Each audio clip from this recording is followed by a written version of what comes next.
20-year-old college student Michael Hubbard is suing his mother, phone service rep Samantha Votava, for money he claims she promised to give him. Samantha says she promised him nothing. Order. All rise. Quiet in the courtroom, please. Yeah, this is case number 404 on the calendar in the matter of Hubbard versus Votava. Parties have been sworn in, Judge. You may be seated. Folks, have seats, please.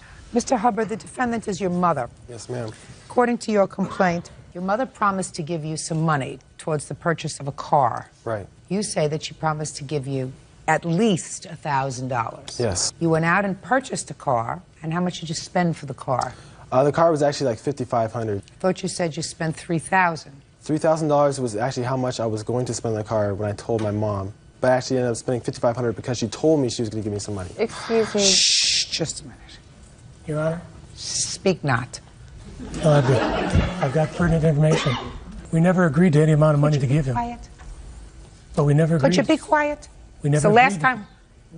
I actually, you know what, Your Honor? $3,000 was how much I said I was going to spend on my car. That's the truth.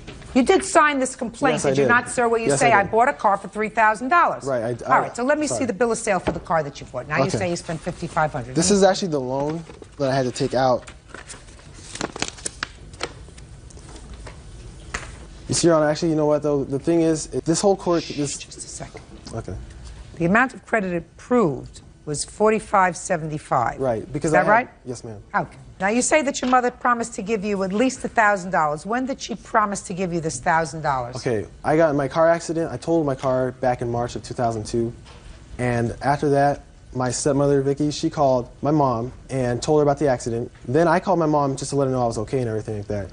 And she told me, since how my dad bought the first car, she was going to help me like with the second car. She told me she'd give me like $1,200. And she ended up giving me $200 in May as a down payment. And then she told me she'd give me like $100, you know, a month after that because she couldn't afford to just give me $1,000 like right off the bat. So I said, I was like, you sure you want to do this, you know? And she's like, yeah, your dad helped you. I want to help you the best I can. And I said, okay, that was fine. And so that was the agreement between us. And actually, my mom is really a really good mom. I love her to death. She raised me and my brother and my sister as like a single mom, and she did a really good job. So what are you suing her for? This is the reason why I'm suing her. I'm suing her actually because the way she's been using her money lately just is not right, because she told me the reason why she wasn't giving me $100 a month is because of her financial problems. I thought she had like serious financial problems, but she actually, it comes to like out that she really didn't have that many financial problems, because like a couple months later, she told me she bought 2 new cars. She bought a new car for herself and for my stepfather. And I'm like, you know, if you have financial problems, why do you have enough money to buy 2 new cars? And I had to get I had to work extra hours. I'm in college, so I had to like work like 40 hours a week and go to college, and it was killing me. And I was doing it because I thought she had financial problems. Then to come find out, just a couple months ago, I found out she wants to pose in an adult magazine, and she's putting a portfolio together to do that. So And what does that have to do with you? Well, this is my mom, and I really It think has that's... nothing to do with you. The only issue is whether she promised to give you another $800. Your Honor? She did. I didn't ask you anything. But I have some pertinent information. You Because said it was that never- before, and I said I'm not interested in what you have to say right now, sir. Do you understand? Yes, I do. Okay. And so, she actually told me... Quiet. Okay. Did you have a conversation with your son after he had an automobile accident? Yes, Your Honor, I did. Okay. And did you indicate to him that you would help him purchase a new car? Not exactly. What exactly did you say to him? I told him that I was going to send him $200 to help him with the down payment of a car. Plus, I sent him $50 for his birthday and advised that he use that towards the down payment of a car. I told him that I would try to send him $100 a month, maybe $50 a month, whatever I could try. I don't want to hear you. I'm listening to your mother now. She was quiet. Now you keep quiet. Okay. I want you to try to think. Try to clear your mind. And I want you to try to think of exactly what you said to him. You said you would give him the down payment, which you gave him. And you did tell him that you would try to send him something every month. Correct. How much did you say you would send him every month? I didn't give him a set amount. I told him it would be anywhere from, I said if I could send him 100, I would. If I could send 50, I would. You know, if I could send something, I would. but I did not set a dollar amount, and I didn't say that I'd send him $1,000 either. I was just trying to help him as I could.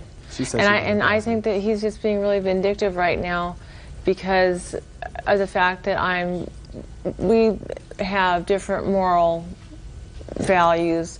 Your Honor. And I'm not. Okay, I'm sorry. He's upset with me because I am planning on doing a photo shoot with an adult magazine, and I think that he's just being vindictive in bringing me into court for that money because he doesn't want me to do that. Well, it sounds to me as if you and your son enjoyed a pleasant relationship. Is that right? That is very correct, yes. Okay. How old is he? He's 19. And how old are you? I'm 38. Do you have other children? Yes, I do. How many other children do you have? I have 2. How old are they? 15 and 10. And your 15-year-old is a boy or a girl? Boy. Where does he live? With me. And what about the 10-year-old? She's a girl and she's with me. Okay. If what you're telling me is that your son is upset with you, and you say because we have different morals, that's not probably true. Not upset with you because you have different morals. It sounds to me like he's upset with you because he thinks that you made a choice that's going to embarrass him, embarrass yourself, embarrass his brother, embarrass his sister, and to be quite honest with you, madam, although this is not part of this case, he's 100% correct. You have made a very dumb choice. If you think at 38 years old, as the mother of 3 children, one of whom is 19 years old, and the other one is a 15-year-old teenager, and the other one is a 10-year-old, if you think you're going to have a new career, Hollywood is going to find you at age 38 posing in a magazine that's going to embarrass your child, you're nuts. Hollywood's not looking for you. Do you understand? Hollywood is not looking for you. Not. And if you make $5,000 doing this photo shoot, it's not worth the respect of your children. So I would do a little bit of rethinking along those lines, and that's just gratuitous advice from somebody. Somebody offered me a lot more at my age, and who would want to look at it, I don't know, but the truth of the matter is, at age 38, you're a very attractive woman, but your body is not the same as somebody who's 22. And if somebody's going to pay $1.50 to look in a magazine, they're going to look at somebody who's 22, not somebody who's 38 or slightly older. Judge Judy continues in a moment. I wouldn't have went out and bought that expensive of a car if I wouldn't have thought that she was going to give me the money. I'm not retarded, you know? Oh.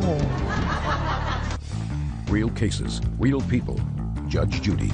Michael Hubbard says his mother, Samantha Votava, promised to give him $1,000 so he could purchase a car. Michael says she came up a little short. Mr. Hubbard, I'm not exactly sure what she said. She probably said to you, I'm going to try to send you $100 a month. Yeah, she did. I believe that she said that to you. Okay. I'm going to try to send, put your hand down. I'm going to try to send you $100 a month. I believe she said that. That is not a promise to pay you $100 a month, sir. She did promise. She even told her. She didn't just tell me, she told my stepmom too. And I wouldn't have went out and bought that expensive of a car if I wouldn't have thought that she was going to give me the money. I'm not retarded, you know? Oh. That's a matter of opinion. I don't believe that she said to you, I am going to give you $100 a month. She said she did. She did. She did. Go ahead, she said, step up. Last name is? Hubbard. I'm a stepmother. You're a stepmother? Yes. Go ahead. The day of the car accident, I called her to let her know that he was in a car accident. And she said, she was hysterical, and she said, I will pay him $1,000. She kept saying over and over, I'm going to get this done, I'm going to send him the money. She said something like $200 a month that she was going to be sending him. No, you say 200, he says 100. No, she sends a month. She got a little confused. She told me $200 a month, and then she would call because I speak to her more often than they speak. So she said she started off with $200 a month, and then $1,000, and then it just all disappeared after she wanted to pursue other things. You want me to sit down? Your Honor, she did. She gave me that $200. She gave me the $200 as a down payment, and then she gave me $50 and told me, she said, you should probably put it towards your car. You don't belong here suing your mother, sir. You don't understand. We talked, and she said, I'm going to give you $1,200. You don't belong here suing your mother, sir. I'm going to explain a little contract law to you.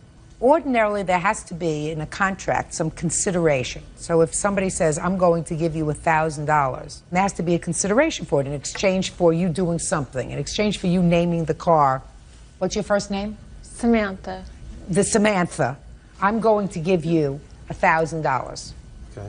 In this instance, there was no consideration. She merely said to you, according to you, I'm going to give you this money. Right. A valid contract has not been created unless it was in writing, and this wasn't in writing. Is that right? Right. It wasn't in writing. It wasn't. Okay. Just, I'm educating you. Yes, Let ma'am. me try to educate you for a moment, because maybe you learned something.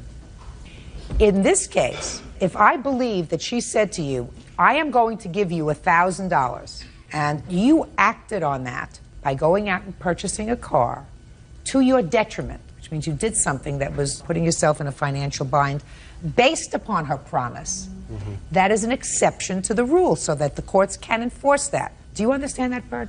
Yes. Yeah. So, you could still be held responsible, if I believe that. But what I believe is your mom said to you, I'm going to try to give you $50, $100, $200 a month towards the car. And you were hopeful that she was going to do that. And in reliance on that, you went out and bought the car of your dreams, which was what, sir? 95 Nissan 200SX. That's not that expensive of a car. It was used, and it was a private owner. So it was No, but you could have bought a Saturn. I could have bought a Saturn. A 1995 Saturn Your for a lot Honor. less, right? Right, but she said that she's going to give me $1,200. Your Honor. Excuse She told me, Your Honor. What? As a matter of fact, I had a 92 Saturn when he was wanting me to give him, you know, this money. Now, this gentleman is who? This is my husband. Okay, he's dying to say something. Now I'm going to let him speak. Now stand up, sir. Now, how long have you been married? 2 years. What do you do for a living? I'm a manufacturing engineer. What I wanted to say was that my stepson, using poor judgment, bought a car. When he bought the car, he didn't put full coverage on it. So when he got in the wreck, my wife was beside herself. She came to me and asked me, can we send him what we can? And I said, yes, we can send him what we can, but no more, because we're on a tight budget. We got 2 more kids. So his poor judgment in not insuring his car to its fullest extent. Now, it was a mistaken judgment, and he totaled the car, and the best thing that came out of it, he was unharmed. And I also, Your Honor, I had told him in the very beginning to make sure that he had full coverage on the first car, because usually kids wreck their first car. Your Honor, I couldn't afford full coverage. That's like we're not going to make a big first wedding. Thank you for your explanation. Your Can Honor. I tell you something, please? Yeah. Okay, his story is not completely true, because actually, I didn't buy my first car. My dad bought me my first car. So you should have had insurance on it, is what I he's did have saying. But insurance. it's really not important. The important thing is whether I believe that she made a statement, and that statement was, I am going to give you 50, 100, 200, a specific amount, and in reliance upon that, you went out and purchased this car. I believe that what your mother said to you was, I'm going to help you. I'm going to send you $200 now, give you another $50 for your birthday, and I'm going to try to send you what I can sent every me month. anything. She told Listen to me. That's what I find. That's my job. My job is to try to figure out what is logical. Right, I'm just trying to Right? they keep And saying that. it also is very distressing to me that a child knows that, I don't think your mother probably has a whole bunch of money. Is that right? Well, she bought 2 brand new cars. I She don't keeps think saying that they that- had, like, listen to me, sir. financial I sex work. problems. I They just work got hard. tattoos. She just got tattoos like the other day. They say they have Listen no to money. me. That's not your business. It's not my business, but You're they keep 19 years telling old. It's not your business. All that is your business is, and one thing that you said to me that I can relate to is that I think you are angry with your mother because of some career choices that she's making that I certainly hope she rethinks. In any event, your lawsuit's dismissed. That's all. Parties are excused. You may step out. That's embarrassing if your mom's like on page 56 in Playboy. I should be able to do whatever I want to do. It really bothers me. I think it's just going to be something he has to accept, and I hope that he'll still continue to love me. Limousine company owners Deborah and Gregory Williams are suing loan officer Sherry Armstrong for the cost of her wedding limo. Order. All rise.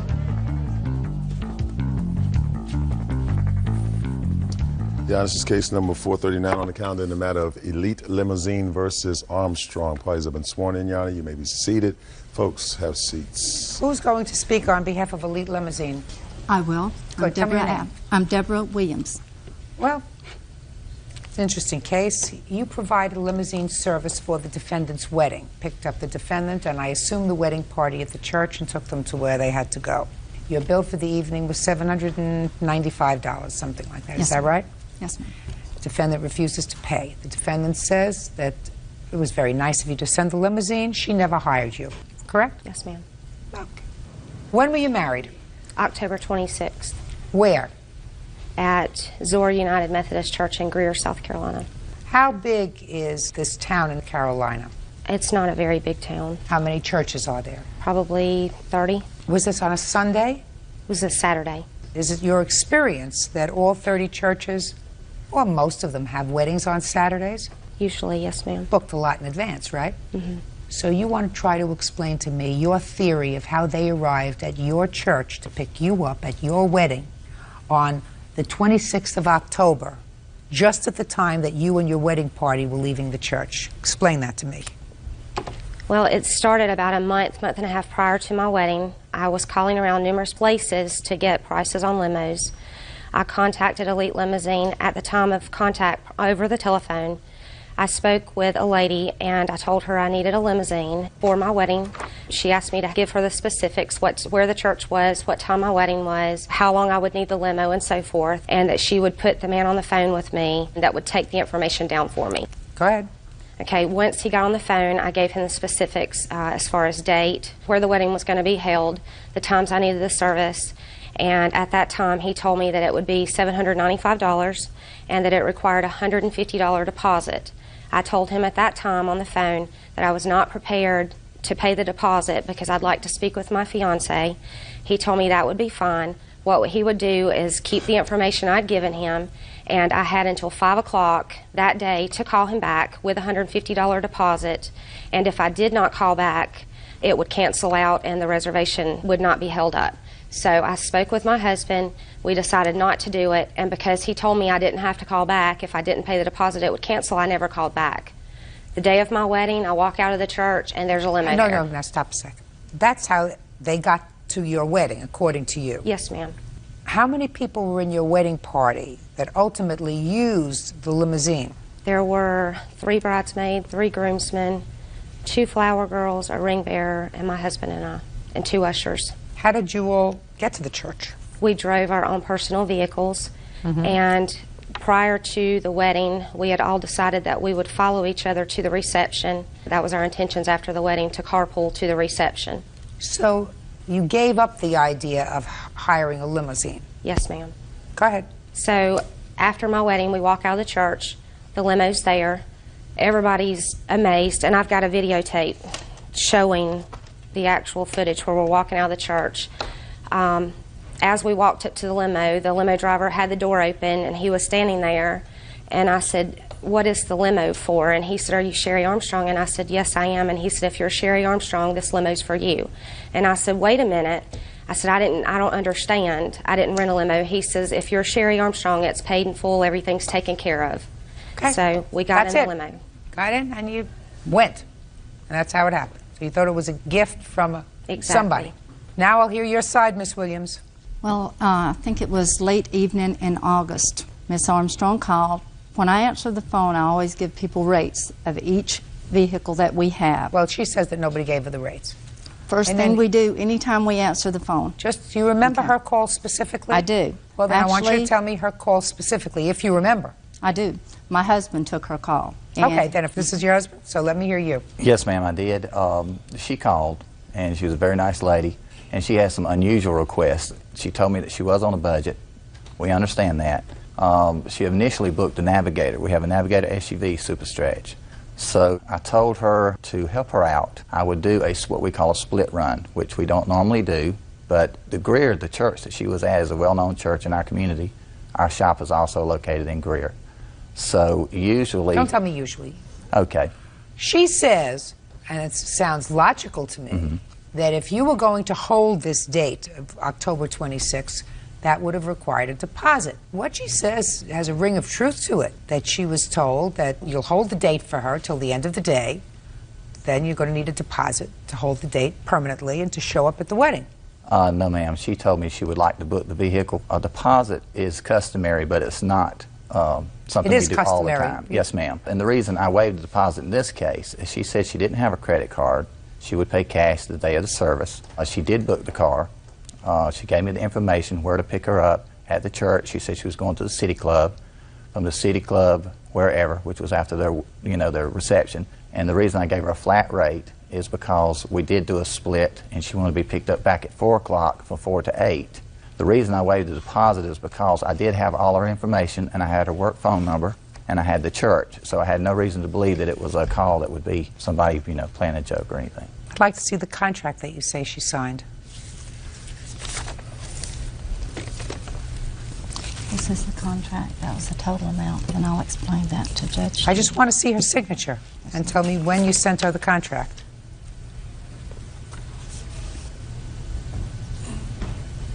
Well, this was signed on the day of the wedding. Yes, ma'am. We send the contract with the drivers unless they request it in advance, and then we faxed it to them. But since it was not requested, we always send it's considered a trip sheet. Each driver has that with them. Tell me about this contract. Okay. That contract was explained to me as a damage waiver. 5 hours into I'd already been to my reception. The limo picked me up at 4 o'clock, like he was supposed to. At 4 o'clock, we went to the church. We cleaned the church up. We left the church, and we were at a gas station 5 hours into the reception. The limo driver comes up to me. That was on a clipboard. He said, "Miss Armstrong, I apologize. I'm a new employee." He said, "This should have been signed prior to you getting in the limo at the church." He said, "All this is a damage waiver stating that if you have broken glass, any damages to the limo, you will be responsible for it." And I said, "That's all it is?" He goes, "Yes, ma'am, it is." And then he made a joke, and he says, "Your first official signature is Mrs. Armstrong." Well, I signed it, he walked away, and that was it. Judge Judy continues in a moment. You and your husband got in the car, 1, 2, 3, snap, snap, snap. If you think that's a gift, you come out of the church, you stop, you say, "My God, what is this? My goodness gracious me, where did this come from?" Real cases, real people. Judge Judy. Deborah and Gregory Williams claim they've yet to be paid for a limousine rented for Sherry Armstrong's wedding. Sherry denies ordering the limo. Okay, Mr. Williams, you have your driver here? Yes, ma'am. I'd like to see your driver. I'm Gene Thompson, Your Honor. Did you make a mistake, Mr. Thompson, that day? No, ma'am. Mr. Williams, did you make a mistake, sir? No, ma'am. I'm not so sure. I mean, I've dealt with limousine services before, and it's not usually handled this way.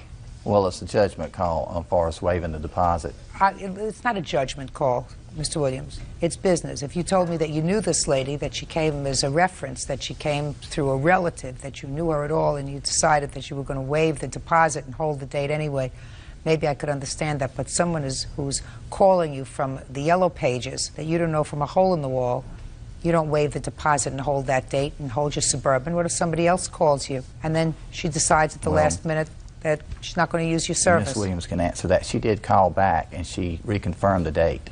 Oh, really? Yes, Tell ma'am. me about that. About a week prior to the event, I got a call. I would assume it was Miss Armstrong. She did not say she was. She was calling to check to be sure that her limo was confirmed. And she spoke about the number of people that would be in there. I said the limit in the Navigator is 15 people. She asked if more people could get in there. I said, "No, ma'am, that's the capacity. We have a larger vehicle." I never called back. I did ask them about the capacity, the first call I made about a month and a half prior to my wedding. I never called them, nor did I go down there or pay any type of deposit. I didn't ask you about going down there, paying any kind of deposit. I asked you about a telephone call. I called one time, and it's a month and a half prior to my wedding, and that's it. How many other limousine companies did you call? Probably, I would say at least 8. Who was the cheapest? They were, actually. Then what changed your mind about having a limousine pick you up at the wedding? My fiance and I talked about it, and we just decided for $800 it just wasn't worth it, so we decided not to do it. And I'd like to see your video. Okay.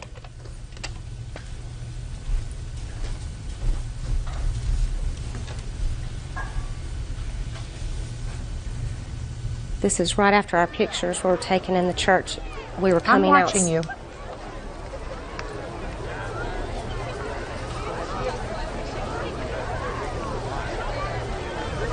Whose car is the black car? Is the dark car right over there? The black car there, I'm not sure. That must be a guest. And it was as you were coming out there that you saw the limousine? Yes, ma'am. I don't believe you. I don't believe you. I have to make a judgment. They say that you called and reserved this limousine. You say you did not. You thought it was a gift. That is not what happens when you think that that's a gift. If you think that's a gift, what you say is you stop. You come out of the church, you stop, you say, my God, what is this? You turn around to the person driving the car and you say, my goodness gracious, put your hand down. My goodness gracious me, where did this come from? I didn't order this. This must be some mistake. You and your husband got in the car, 1, 2, 3, snap, snap, snap, took a picture. I didn't see anything that says, where did this come from? This must be some gift. $795 judgment for the plaintiff. Goodbye. Parties are excused. You may step out. They made the reservations. They knew it wasn't paid for. I never signed a contract. She said she'd take care of everything at the end of the evening. At the end of the evening, they were very intoxicated. The limo driver told us repeatedly that it was paid for. They were getting unruly. I just feel like I'm not responsible. I told them, go ahead and just let them out. I would handle it in the morning. We assumed, which we shouldn't have, that the limo had been taken care of by a family member or someone else in the party. They had 3 hours before the reception, before the driver came back to find out who had rented the limousine. We had no idea. School teacher Sherry King is suing her ex-boyfriend, bartender Keith Collier, for damage to her car and a series of unpaid loans. Order. All rise.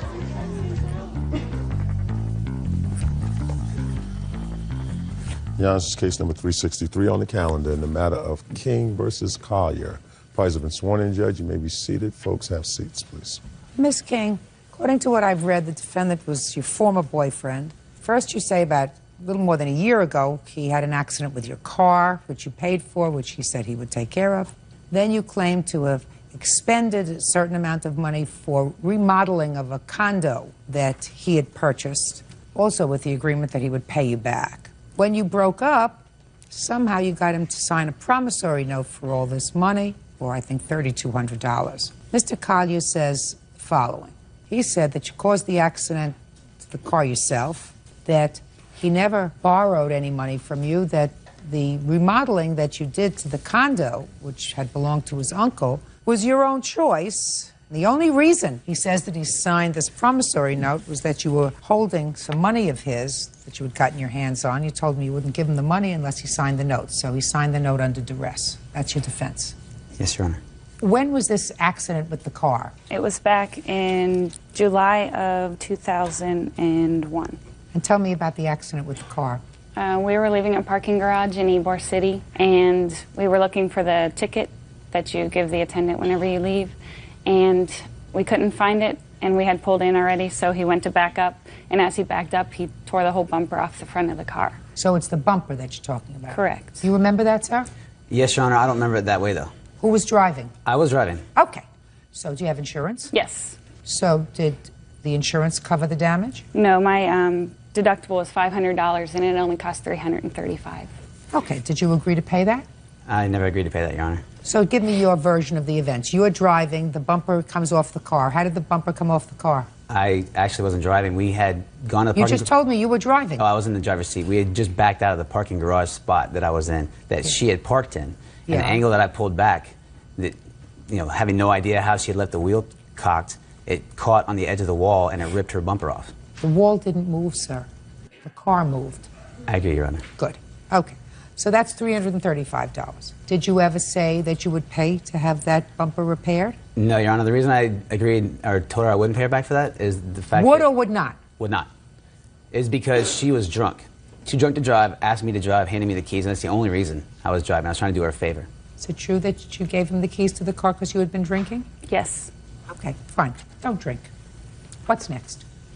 I had loaned him, actually first he started living with me and he agreed that he would pay a third of the rent and a third of the utility bills. For how many months? Just for 1 month. And what's the rent? It was $800 and we divided it and he would have paid $266 for the rent and it was $74 for a third of the utility bills. And he also borrowed money to pay his car payments and he borrowed money to pay his cell phone bill. What was his car payment? I don't have that written down exactly. $158.73, Your Honor. And I paid it quite a few times. And I probably have paid it more times than I had even... I can't keep track of that. What kind of a way is that to have a loan, madam? Because I was dating him and that's things that you do.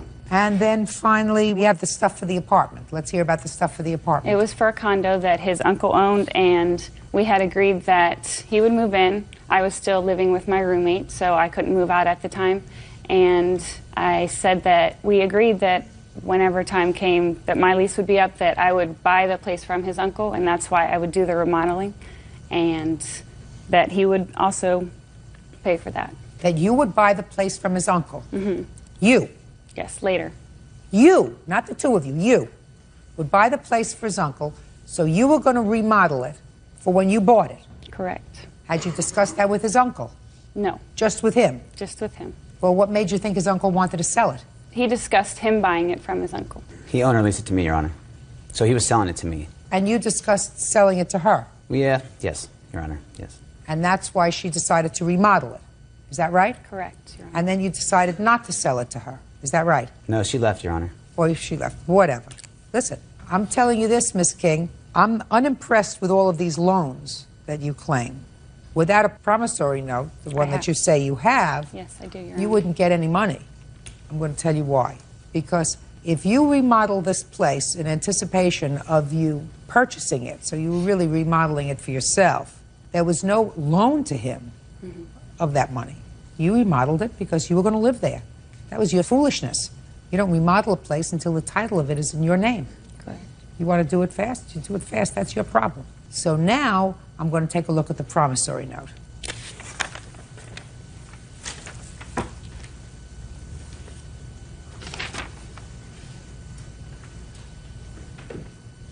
Okay, so I have a promissory note for $3,200, sir, that you signed. Yes, Your Honor.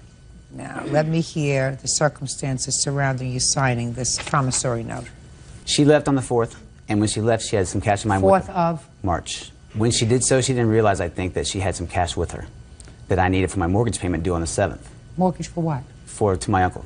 You mean your rent?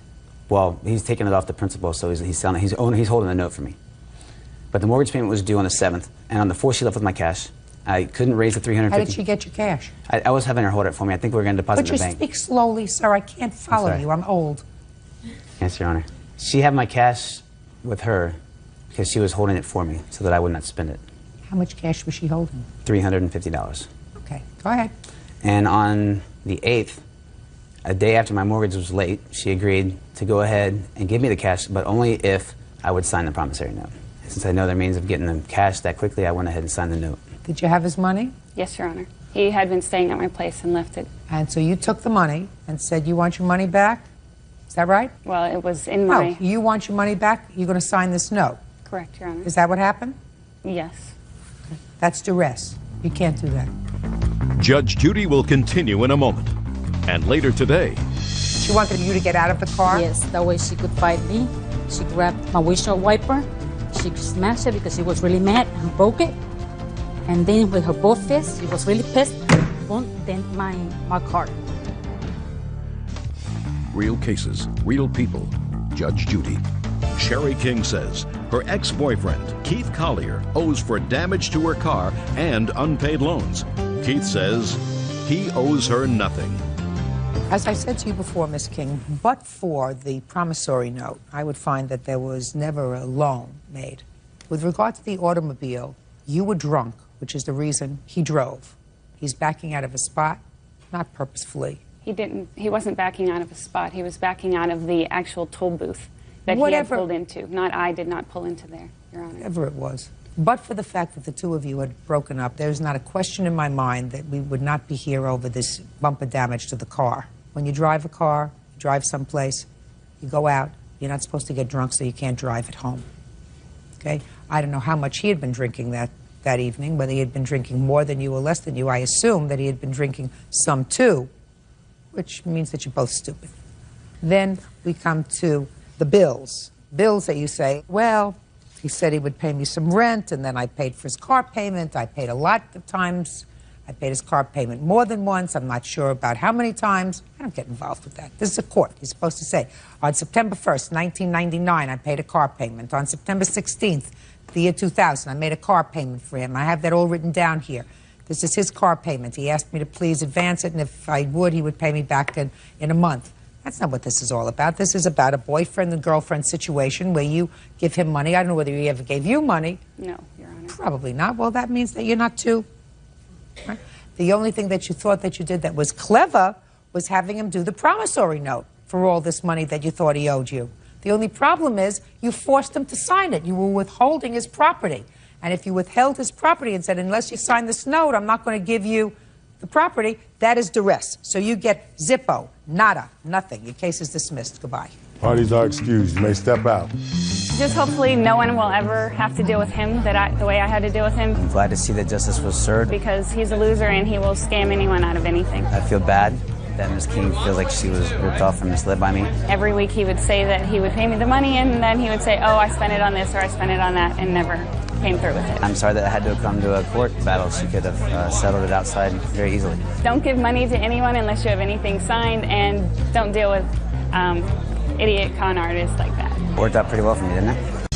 And now the next case. All parties in the matter of Monroe versus Paul. Step forward, please.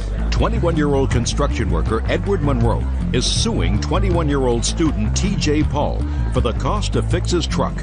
Edward says while attending a party on T.J.'s property, the vehicle was destroyed by fellow partygoers. Mr. Monroe, it is your claim that the defendant is responsible for your truck having been destroyed. Yes, ma'am. It is not your claim that necessarily he did it.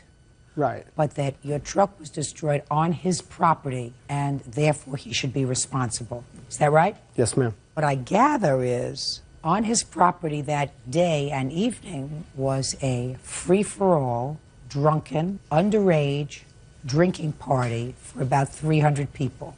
Is that right? Yes, ma'am. And you went there to drink, cavort, party with these 300 people. Is that right? Yes, ma'am. And it was there that your car got trashed. Yes, ma'am. Had you ever been to a party there before? Yes, ma'am. So you knew what to expect when you went? No, you knew what to expect. Right. Numbers-wise and people drinking. Is that right? Yes, ma'am. I want you to tell me about it. Tell me about the party. All right. When Tell me when you got there, how many people were there. Just tell me all about it. Other than the person that was holding the party and one other person, I was the second or third person there. Did you provide your own liquor? Yes, ma'am. How much liquor did you come with? I come with Look at probably. me. I've come with probably a fifth and a 12-pack of beer. The other people, when they came, did they also bring their own liquor? I believe so. And by about 11 o'clock at night, how many people were there? 100, 200, at least. It was Maybe the biggest 300. party I've been to that he's had. Had you finished your 12-pack of beer? No, but I had finished my bottle, though. The whole bottle? Yes, ma'am. Now, what about the catering? Was there catering? Food? No, ma'am, there wasn't no food. No chips or anything else? Chips and dips? I mean, Just crudité? alcohol. Just alcohol. So the idea of this whole party was everyone should get trashed, right? Pretty much, yes, ma'am. I'd like to see pictures of your truck. All right. Why is that shoe on the table? There's pictures in there of footprints, and that's the shoes I was wearing that night. Just to let the record clear that that wasn't my footprints on the truck. Huh? Oh, it looks like your truck got pretty well trashed. Yes, ma'am. Look at that. You're not going to go there for any more parties, are you? No, ma'am. I haven't been to no party since then. That's a good idea. You have no way to get there. Would you get that shoe off there? I'm not interested. Yes, ma'am. Oh, and I see they built bonfires? There was a fire. Yes, ma'am. Did you help build the fire? It was already going when I got there. Did you help stoke the fire? No, ma'am. What did you do with the fire? I stood Did you around dance it. around the fire? I didn't dance around it, but I stood around it. Mr. Paul, why do you have these parties on your property, sir? I guess I was just trying to have a place where everyone could go and have a good time and not have to worry about getting caught or getting in trouble. It was out of the way. It was in the woods. And Is that your property? it's my father's property. Where's your father? He was at home. He didn't come to the party. He didn't know about it. He didn't know about it. No. He does know that I have had parties out there. He just doesn't know when I have them. Do you know that if somebody gets hurt on your property where you're having one of these parties, if your father knows about it, he could be held responsible for their injuries. Did you know that? Yes, ma'am. So why do you put your father at risk? Well, I had to learn the hard way after all of this. Have you had any parties since? No. That's a really good idea. But Mr. Monroe, you went to the party there voluntarily to drink, to get drunk. Yes, ma'am. Your truck got destroyed. What do you want from him? He didn't do it. Well, it was his property. You didn't have to go there. Nobody dragged you there. No, but he knew I was there. I was one of the You first knew you people were there too. Right. Yeah. Unless you were so drunk. By the way, how did you plan on getting home? I didn't. There's pictures, sleeping bags. I was going to stay the night. I was sleeping in my truck, so I didn't have to drive. Well, that's at least that was using common sense. Yeah, nobody needs a DUI. Right. Nobody needs a burned-out truck either. That's but if correct. you go to a party with 300 people who are all drinking and getting drunk, you got Well, to none of the know other that the parties have potential ever- is there to cause trouble. So why is he more responsible than you are? He's not. Not in my eyes. If you're stupid enough to go to a 300-plus person drunken free-for-all and bring your truck, you stand the risk of somebody damaging your truck. And if you want to do it, don't look for somebody else to be responsible. Be responsible yourself. Goodbye, Mr. Monroe. All right. Parties are excused. You may step out. Well, basically, the judge did all the work for me. Maybe I should ride with somebody else to a party. And as a matter of fact, he was the one that beat up his own truck. I might have been jumping on the hood, but I didn't bust all the windows and I didn't catch it on fire. I witnessed him jumping on the hood, kicking in the windshield, jumping on the roof. It's my truck. If I want to jump on the hood, that's fine, but I ain't going to bust the windows out. He's drunk, I guess. Everybody there was kind of drunk. Drunk and in a rage. He's property owner. I figured he was responsible for it. This is definitely the first, and it will definitely be the last time. T. John just messing with you, buddy. And now the next case. All parties in the matter of DeCuckoo versus Carr. Step forward, please. 19-year-old spa attendant Teresa DeCuckoo is suing her ex-roommate, 20-year-old spa attendant Carol Carr, for breaking a lease. Carol says she gave proper notice. According to your complaint, Mr. Cuckoo, you and the defendant leased an apartment together. You've been friends for a long time. You thought it would work out. After a couple of months, the defendant moved out. That's correct, Your Honor. And you want her to be responsible for her half of the rent for the remainder of the lease so that it doesn't destroy your credit. That's correct. Defendant said she thought she was being more than fair. She had to move out. And she says you should get another roommate. When did you sign this lease? July 14th, 2002. What was the rent? The rent was $925. $512.50 was her responsibility. Are you still there? No, I'm not. You're not? No, What I'm not. happened? I moved back in with my mother When? at the end of October. Did they re-rent the apartment? I am not sure, Your Honor. Well, have you gotten any notifications from the landlord with regard to rent that the landlord Yes, claims I you do. owe? Let me see. This is my 30-day notice to vacate the apartment. I'm talking about after you left. After I left, Because according to the defendant paid the rent, gave you a check for rent for September. She moved out September 1st, but she gave you her share of September's rent. Is that correct? Yes, that And you is. don't dispute that, is that right? no, I don't. Okay.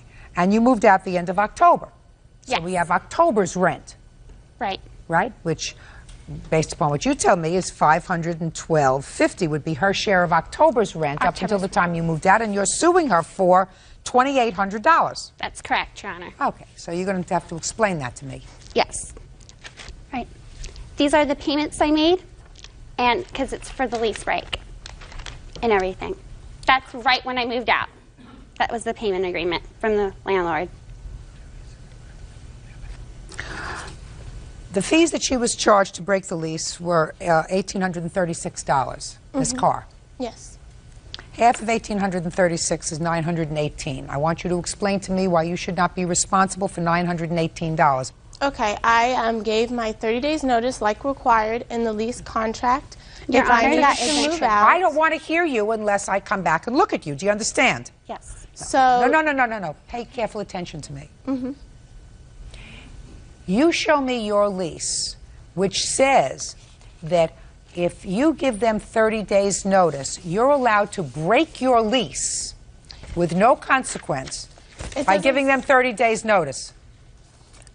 I have where it says the 30 days notice section right here. What does it say? Read it. Full term unless owner consents in writing, residence agrees not to move out of the apartment prior to the end of the lease term or renewal of the extension period without the rentals of the entire lease term or renewal or extension period being Ms. Carr, paid in you know full. what that means?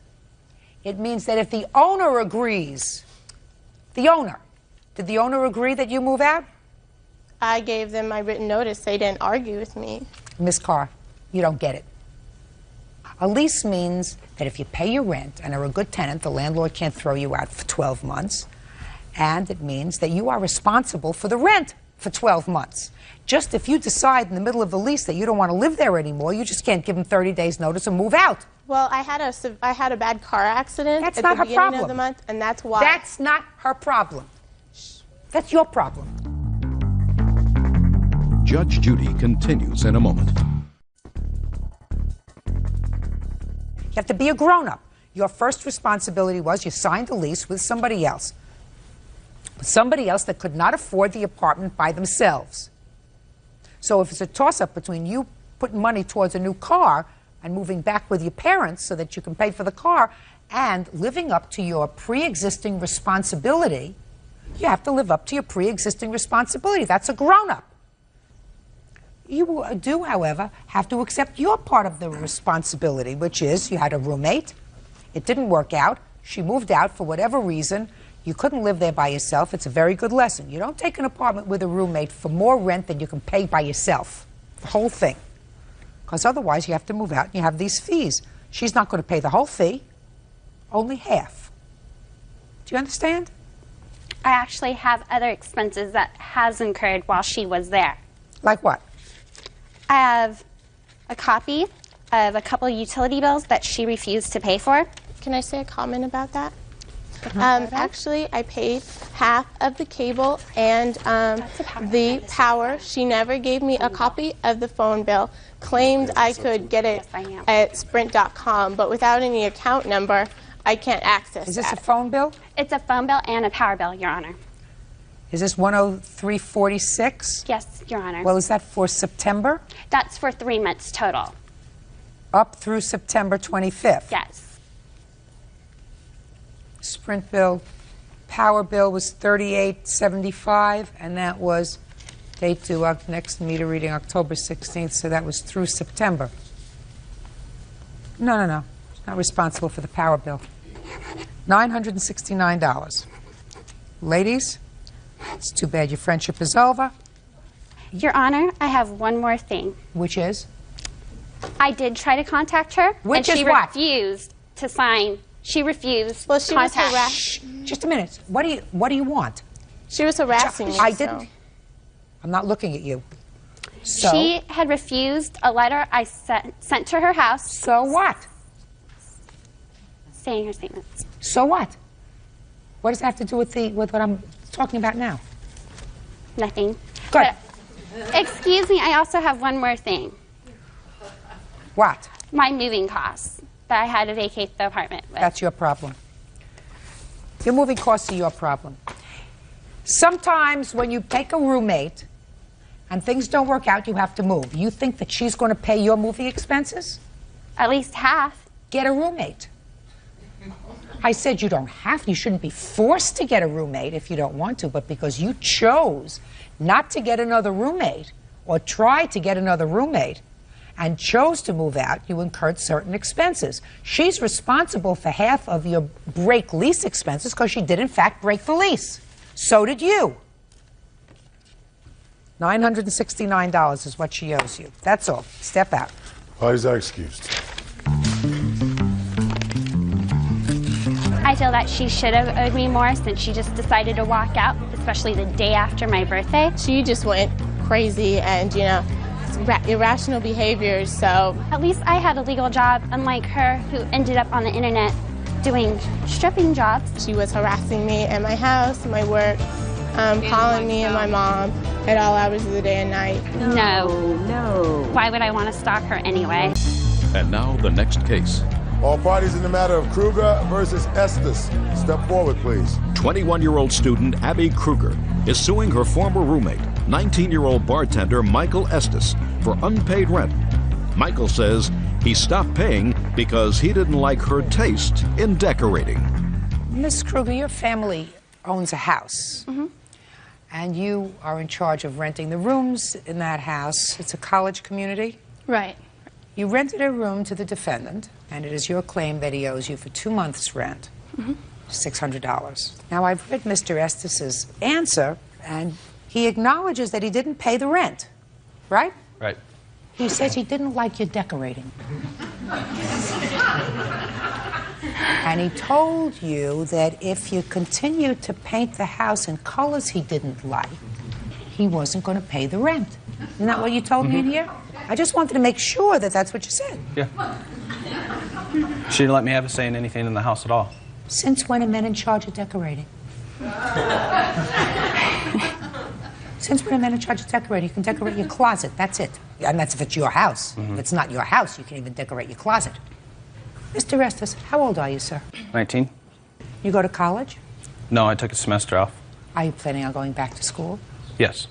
What do you want to be when you grow up? A police officer. That's a legitimate career. I'm curious because I thought perhaps you wanted to go into interior design. No. Clearly not.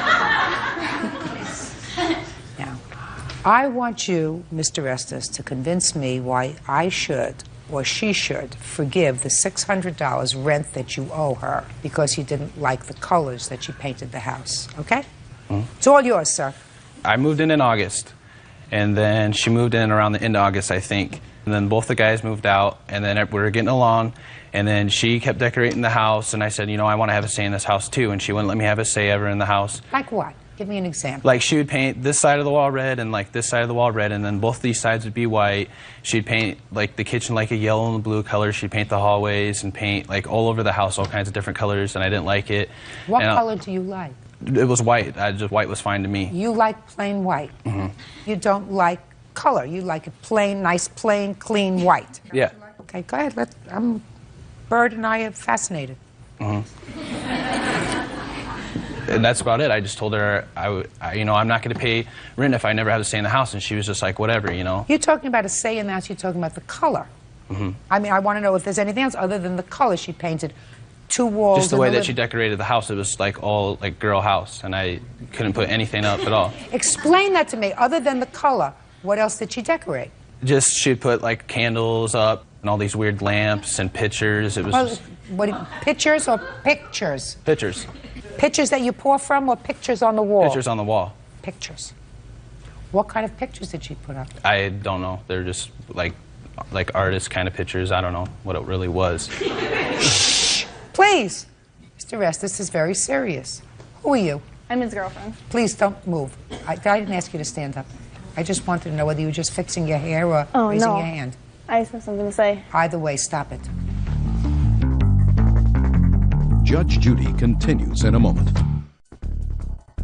Mr. Estes, your defense is the most ridiculous defense that I've heard in a very long time. Most ridiculous. If you want white walls, you take an apartment where you live all by yourself with your girlfriend, and you have white walls. This is not your house. You are merely a boarder in one room. It was her house. You have a room. You are entitled to decorate your room. If you and this girlfriend of yours get together and get married, I guarantee you're going to have more than white walls. And you know what you're going to say when she comes home and she's painted the hallway yellow? You know what you're going to say? Yes, dear. That's what you're going to say, because you're going to be out there protecting the peace and security of your neighborhood in your chosen profession. And since white walls are the walls that appeal to you and no pictures on the walls appeal to you, I can't say that you had a different decorating taste than she did, because you had no taste. So you pay her the $600. Mr. Estes, you're supposed to do the right thing. You want to be a police officer? Police officers have good character. They have a good moral compass. They know right from wrong. You lived in the house. You lived in the house for 2 months. The rent was $300 a month. You didn't pay the rent, and then you came up with a lot of baloney excuses. That's not what a moral person does. And you've chosen a profession that requires that kind of moral compass. Do I make myself clear?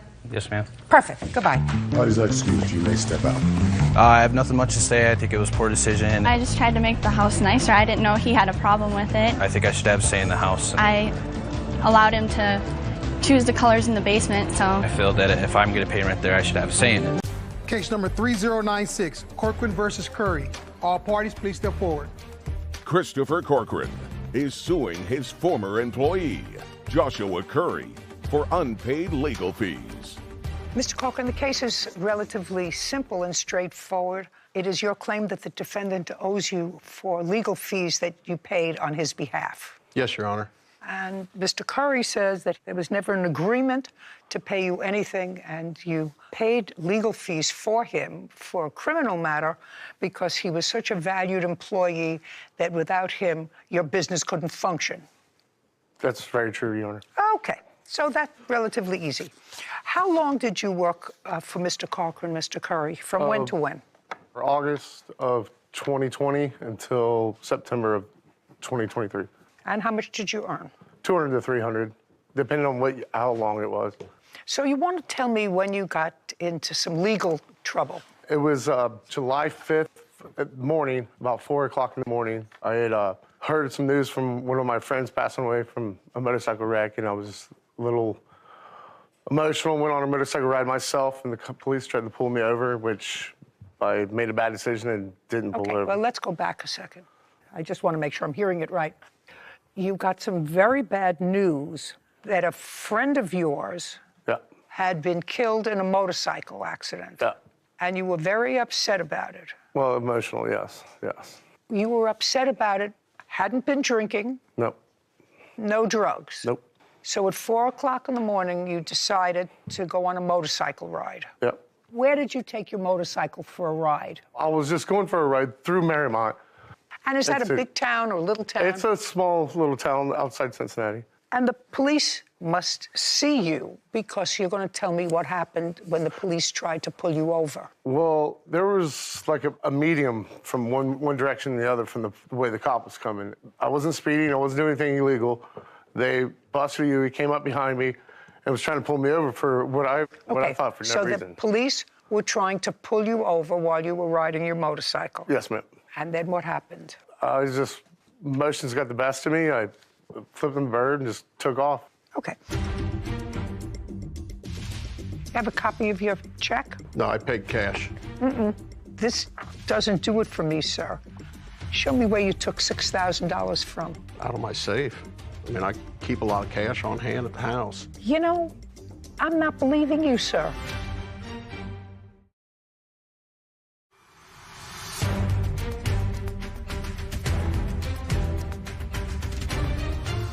Christopher Corcoran claims his former employee, Joshua Curry, owes for attorney fees he loaned to Joshua. So you made a middle finger gesture Yes, ma'am. and took off on your motorcycle. That's right. How fast did you take off? I probably hit 100 miles an hour at some point. So now you're driving 100 miles an hour through this small town in Ohio. Police try to pull you over. High-speed chase. They finally got you to pull over. Yes, ma'am. And they arrested you. Well, they impounded my bike, and they actually took me home once they realized that I didn't do anything wrong. Don't tell me what they realized. You can't tell me what they realized. They impounded your bike. Yes, and they drove me home and gave me failure to comply. So they gave you a ticket. Well, it's a ticket, which was a misdemeanor ticket, yes. Were you originally charged with a misdemeanor or with a felony? I think it was a misdemeanor. It was a misdemeanor. Let me see what you're looking at.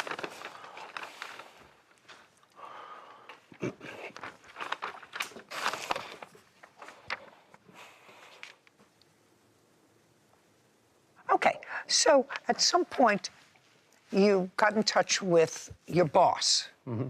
Tell me when that was. Probably later on that evening, that day. And I told him I was in trouble. Yeah. And at that point, did you ask him to do anything for you? Not at that point, no. At what point? I don't really remember. It was just more or less like, we're going to handle this. You know, we'll make sure everything's okay kind of conversations. Okay. Now I'm going to come to you, Mr. Corcoran.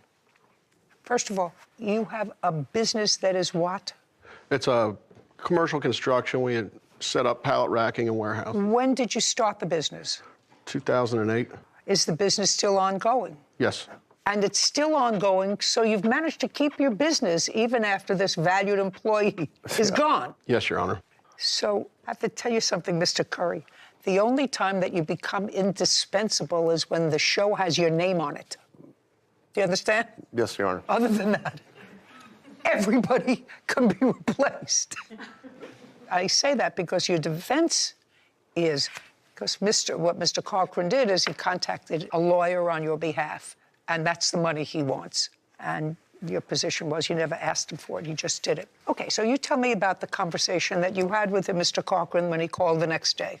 He called me, told me that pretty much verbatim. Exactly what he told me. He went to court.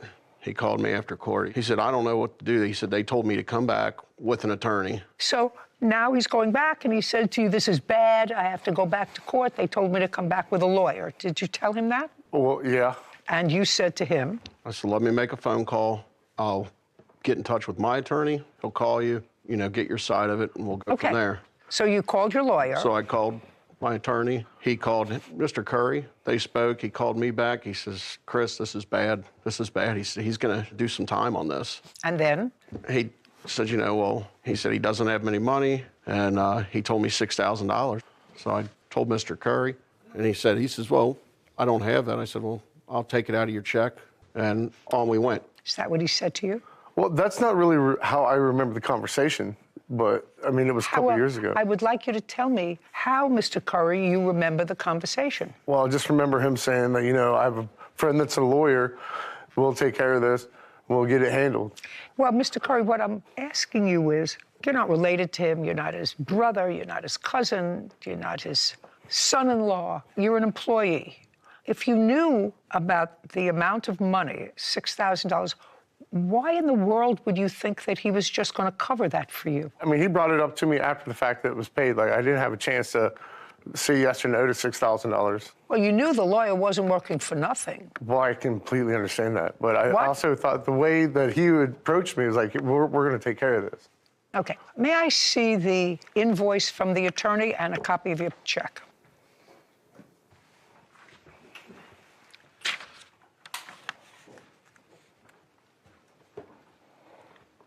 You have a copy of your check? No, I paid cash. No, you didn't. Yeah, I did. Oh, well, Your Honor. This doesn't do it for me, sir. Show me where you took $6,000 from. Out of my safe. I mean, I keep a lot of cash on hand at the house. Well, I'm not believing you, sir. I'm going to tell you I'm not believing you. Because there's no reason why you would pay a lawyer in cash. For somebody else, when the somebody else is expected to pay you back, so you have absolutely no proof that you paid anybody. You loaned somebody money to pay a lawyer. You pay that lawyer by check, and you have proof of it. There's a possibility that you did lay out some money for him, for a lawyer. I don't believe it was $6,000 because this is not a lawyer's invoice. I can get him on the phone. Oh, no, I'm absolutely positive that you can get somebody on the phone, sir. Unless I have proof that the amount of money that you laid out for Mr. Curry, I'm dismissing your case without prejudice. You go and plead it to somebody else. I don't buy it. We're done here. This court is adjourned.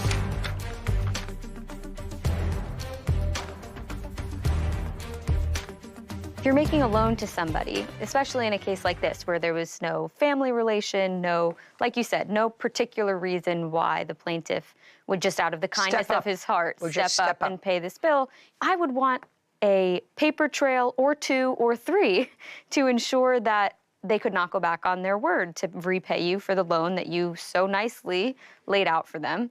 And I found it almost as odd as you that he paid cash and didn't even have anything as far as a handwritten note that said, I paid this to the lawyer on this day, signed by someone. It doesn't even have to be official, but just pulling $6,000 out of your safe in cash, it's less than what we needed for his loan. You know, what's interesting, Sarah, is I actually think he got a lawyer to go in with him on what was a ticket. Yeah.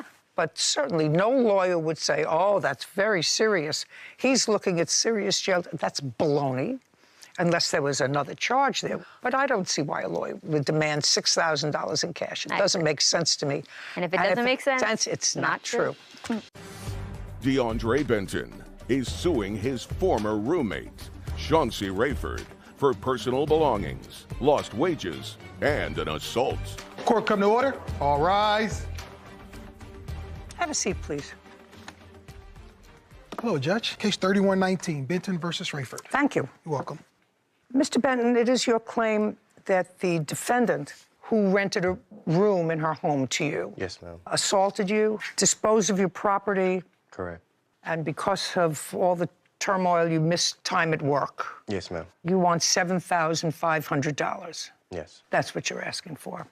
Defendant says that you assaulted her. She had lost wages. She had pain and suffering as a result of this assault, which I assume took place on the same day. Yes. Correct. Okay. How did you find the room in Miss Rayford's home? It was on a roommate app, like Roomster, to be exact. On what date did you find the ad? June 15th. And where was it located? Atlanta, Georgia, 30311. So that was in June. And you looked at the room? Yes, ma'am. And what was the rent? It was negotiated to be $750. $750 a month. Yes, ma'am. What kind of work were you doing then? I was working fast food at the moment. When did you move in? July 15th. July 15th. 15th, yes, ma'am. And how much rent did you pay for the month of July? This full amount, $750. I paid $250 to hold the room and $509 for the remaining balance. In the month of August, tell me what rent you paid her and when. I did give her. Look at me. Be very careful with me. I want you to be very careful with me. How much rent did you give her in the month of August? I didn't give her anything. How much rent did you give her in September? She wasn't there. How much rent did you pay anyone in September? I paid her a portion of the rent. What do you mean a portion of the rent? It was my understanding that you owned this home. Yes, no, Your Honor, she didn't that is correct. Just a second. She didn't own the home. To my knowledge, she wasn't even supposed to be renting out the home to have rooms. Just a second. I'm just asking you, you're now living in somebody's house. And you agreed to pay $750 a month rent. Is a yes. Yes. And you paid no rent for the month of August. That was because when I did come into the home on the 31st, I moved in on the 15th like I communicated to you. On the 30th, my belongings was outside the home. I had to sleep outside like an animal. Okay. What about in September? You were still in the home in September. Yeah, I was still in the home in September She going was through still the same in? issue. Just a second. You were still, you're not going to talk over me. You were still in the home in September.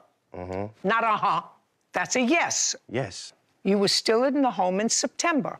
And how much rent did you pay in September? I paid her $500 in Just a second. In September, you paid her $500. Yes. Okay. October. Nothing was paid. After that, you paid no rent. No. Okay. Where are you living now? I live with a friend now. That's a lie. That's a lie. We just checked. Yeah, I do. Okay. I used Well, just to a second. before I moved. Just a second. Stupid is not here, sir. Pretty aware. Stupid is not here. So now you're a squatter in a place where you're paying no rent and you live with him? No, ma'am. I have my own place. Oh, good. Because he doesn't live with you. He's living in a place where he doesn't pay rent. He moved in and stopped paying. I'm not finished with you either.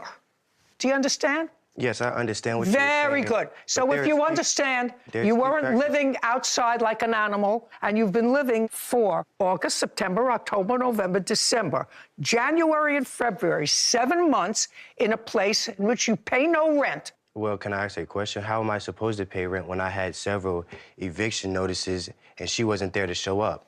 Then leave. Then leave. I mean, you're a squatter. leave, but You are a squatter. she told me I You're didn't a have to. squatter. Well, if she told you that you don't have to, then the two of you are in collusion here. I'm not talking about her, ma'am. Who told you you didn't have to pay? The judge, because I didn't say the judge didn't say I had to pay. The judge said I did not have to leave, that she didn't find a reason to eviction of me because she didn't show up and provide her evidence. I'm just telling you, you're a squatter. You don't pay rent. Everybody else here pays a mortgage, pays a maintenance. You moved in and you became a squatter. And I don't care what some other nitwit said to you, you're a squatter. So you get 0 for the rent, for your property. I'll get to the assault in a minute. I read your answer. When did you purchase the house? June 3rd, June of what? 2021. What was your mortgage? The first year, from June, when I moved in 2021, it was $1,575 a month. For the mortgage? Correct.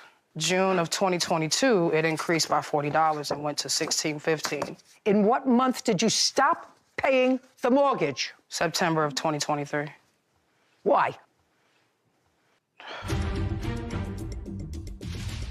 DeAndre Benton claims his former roommate, Chauncey Rayford, threw away his property and assaulted him.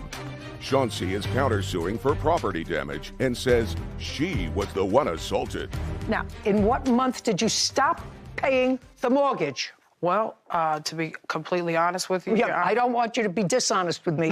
You have to be honest with me because I know everything. Yes, ma'am. I got laid off. I was okay, just living off of savings for a few months. Things got hard. Just a second, you got laid off from what job, where? Carvana, and this was November of 2022. All right, so you've already been laid off for a year, and you're telling me you paid your mortgage until September? Yes, ma'am. I was doing anything I could from an app called InstaWork. Okay, so then you stopped paying your mortgage in September? Yes. And when did they foreclose on your house? October 23rd was the date that I was told that myself and DeAndre needed to be out of the I just asked you a question. They foreclosed on the house in October? Yes. Where did you go? I had to move back with my mother in the state of Missouri. I lost everything. My job, the home, my dog. Okay, so now the bank owns the house? Yes, correct. And he's been squatting in the there. house since October? Yes, he will not leave. Now, I've listened to what you just said just about the ownership of the house and when she turned it back to the bank. You said in your brief questioning before that she didn't own the house. She was a renter. You know, I wasn't supposed to be there in the first place, and she knew that. I wasn't even aware of that. Oh, just a second. If she owns the house, you can be there. She doesn't own the house. She doesn't own it anymore. She never did. Well, show me proof of that. Okay, that I'd like to see.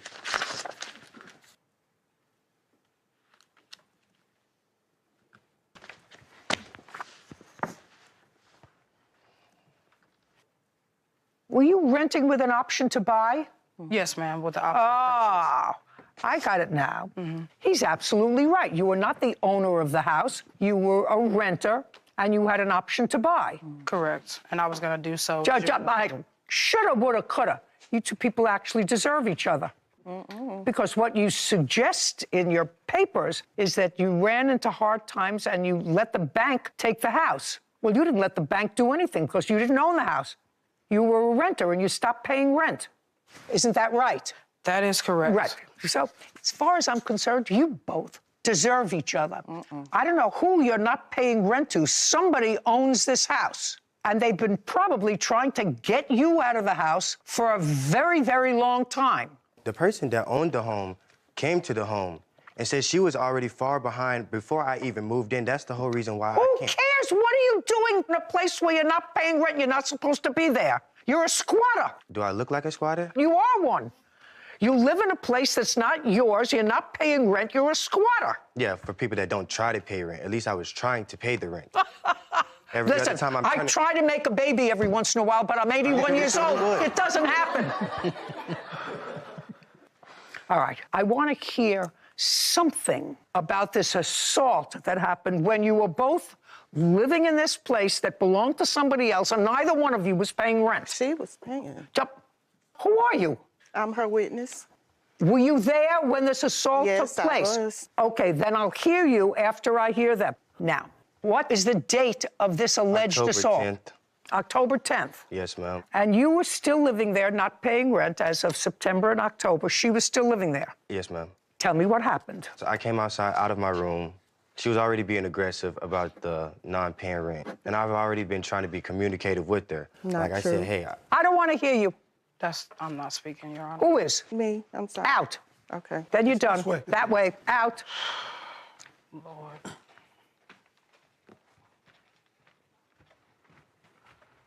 Go ahead. Basically, Now, I don't want to hear basically. I want to hear, to the best of your recollection, on October 10th, 2023, you were both in the house. You were in your room. She got crazy. Basically, long story short, she got crazy. I tried to come inside the house and sit in a chair. The lady pulled the chair from me. I have the pictures and everything of it.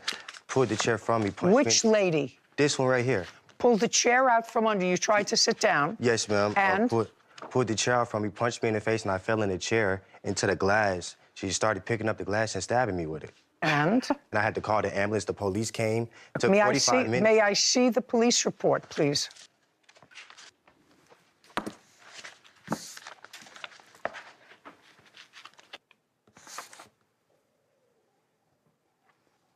Did you ever speak to the police, Miss Rayford? That day? That day? No, ma'am. I ended up leaving because... Okay, just a second. Don't tell me because. The police have memorialized what they saw on the 10th, and they saw him with multiple wounds on his body. Some were bandaged and some not. You were not in the house.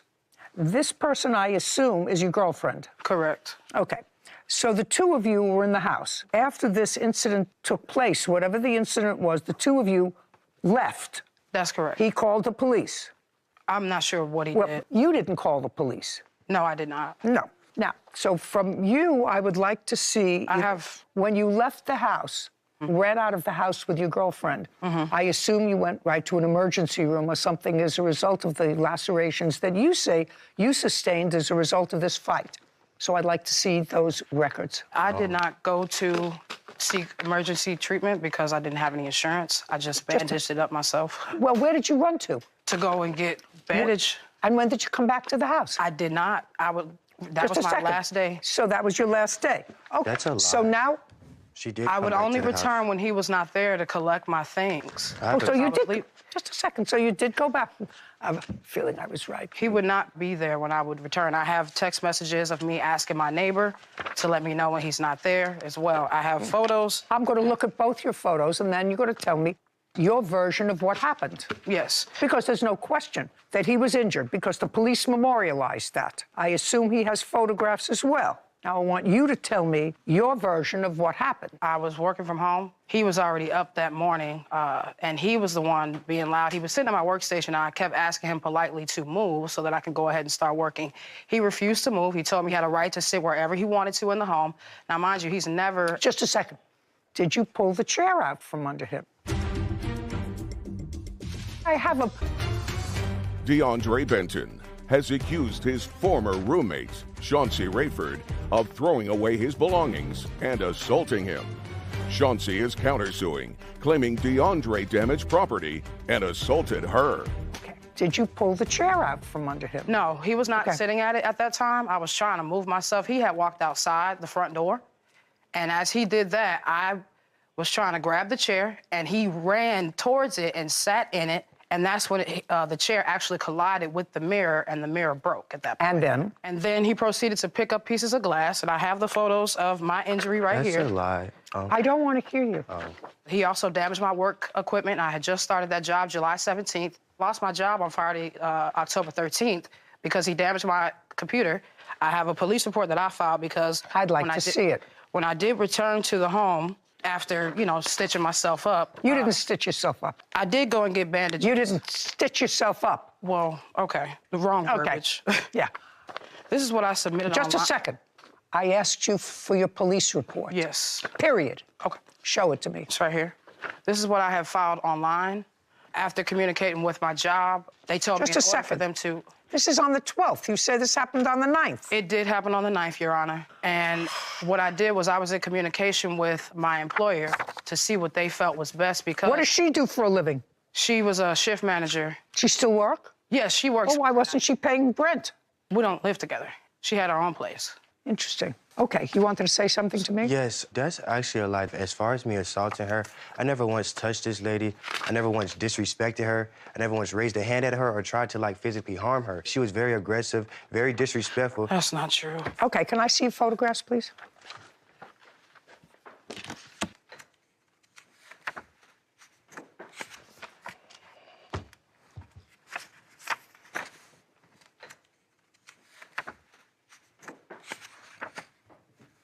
Can I see her photographs, please?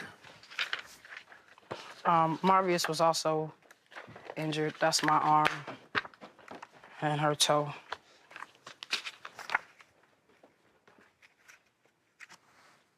These are the injuries that you're showing me? The toe photo is Marvius, my partner, and the arm, that's me. Don't buy the photos, madam. I have the scar right here. Yeah, and don't buy that photo. This photo was a result of this date. No, it all happened the same day that we're referring to. Why are you showing me a picture of her toe? Because when the glass broke and it was flying, somehow her toe got cut. That's not true. That is what happened. Just a second. What other evidence do you have to show me with regard to this injury that took place on that date? That was mainly what I took. The police told me to take pictures of it because they already had her on file from a previous incident of putting her hands on me. If she put her hands on you before, why didn't you move? Making any sense. Shh. There's an indication here that there was a... Listen to me. True, but if she that's put her... That's the only place that I could afford at the moment. But you weren't paying anything. You weren't working. You weren't doing nothing. I'm done. You're finished. You have a counterclaim. Your counterclaim's dismissed. You, sir, you had a big fight with her because you moved in and you weren't paying rent. You hadn't paid rent since July. So if she's annoyed with you, there's absolutely no basis for her to put her hands on anybody. But you got into a scuffle that day. Did you damage her computer? No, sir, I didn't. I believe that you didn't damage her computer. I didn't. Shh, listen to me. I believe that the computer may have gotten damaged during the course of this fight where you and your girlfriend were there, right? Just a sec. You and your girlfriend were there. See, I have a big problem with you because I know that he's a squatter. But you led me to believe that you had to give this house back to the bank as a result of his not paying rent.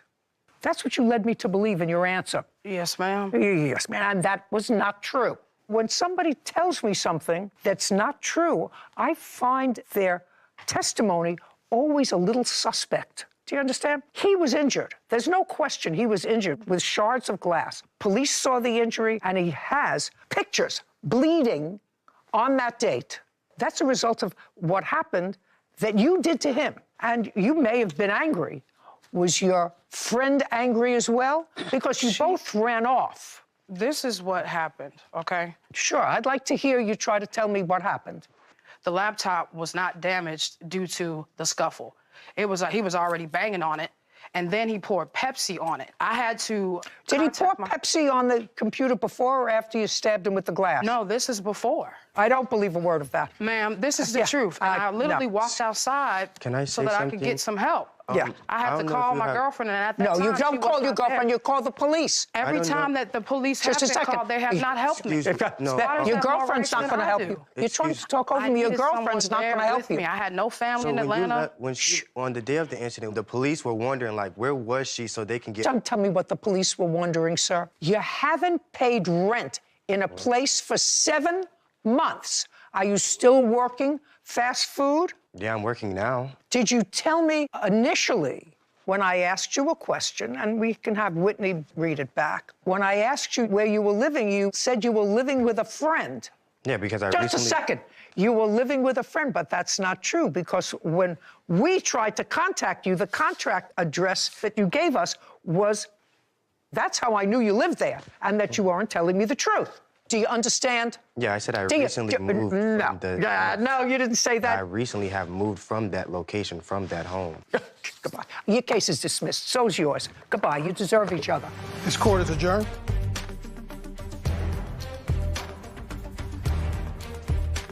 I wasn't squatting. He only paid to move in, and I didn't get anything after that month of July. Well, how am I supposed to pay rent if I was told I could be there? Because that's what Gen Z babies do. Squatters tend to have more rights than the landlords, it seems, these days. I mean, he moved in, he paid one payment to move in, and hold the spot and never paid again after that. And like you said, has been there for 7 months. She was not honest about, you know, in the papers it was a little bit unclear, or actually it was very clear, just inaccurate, that the reason that she had to leave this place was solely due to him not paying rent. She made it seem like she had to give it over to the bank due to some lack of payment. Because she lost her job and... Exactly. So a lot about the lost job, a lot about all of this, but I mean, I just wonder who's paying utilities on the house now. He's been living there for 7 months. It's owned by the bank now, I believe. It's owned by the bank. And I don't think they're paying for his water and heating. So I wonder somebody's what's going paying on. for them. Someone. Hi, xin chào các bạn. Chào mừng các bạn đã đến với kênh của mình. Hôm nay chúng ta hãy cùng tô màu cho bức tranh về hình ảnh một đôi giày nhé. Chúng ta hãy cùng bắt đầu thôi nào. Mình sẽ tô màu đen.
Chào các bạn, chào mừng các bạn đã đến với kênh của mình.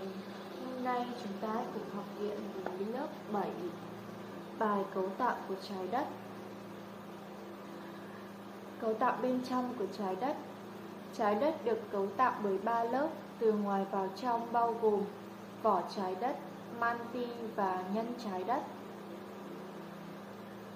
Việc nghiên cứu vật chất trong lòng trái đất là một vấn đề khó khăn.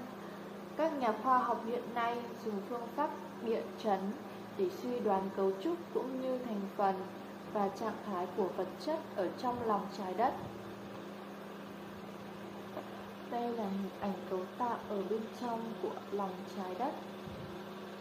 Đây là nhân lọng, ý rắn, manti, quyến dẻo, rắn. Độ dày của vỏ trái đất từ 5 đến 70 km, càng xuống sâu nhiệt độ càng tăng, tối đa đến 1000 độ C. Độ dày của manti là 2900 km, nhiệt độ từ 1500 độ C đến 3700 độ C. Nhân độ dày khoảng 3000 đến 4000, độ dày khoảng 3400 km, nhiệt độ khoảng 5000 độ C.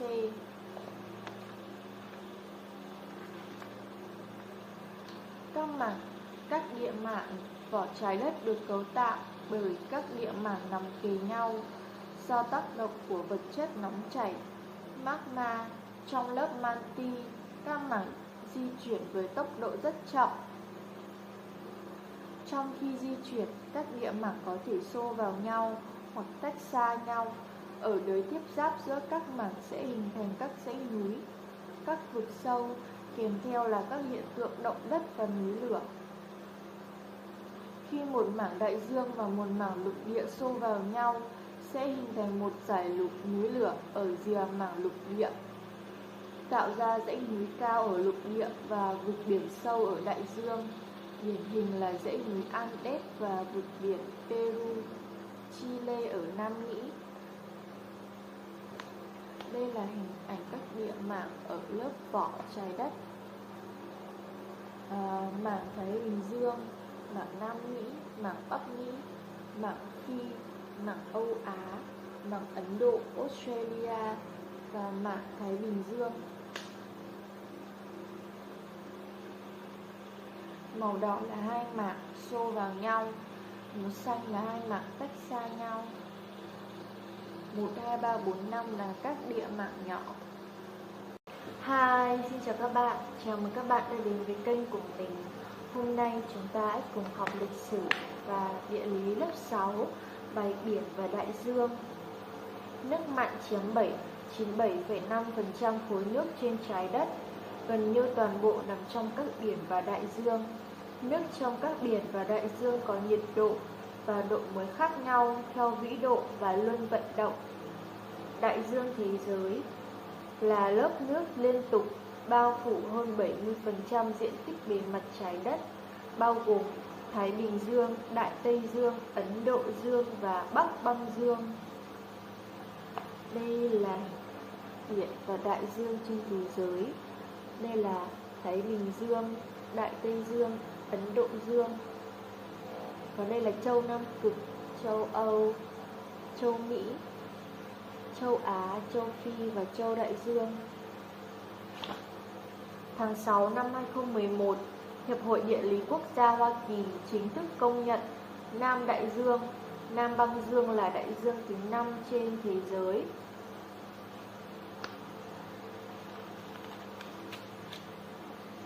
Độ muối, nhiệt độ của nước biển và đại dương có vị mặn.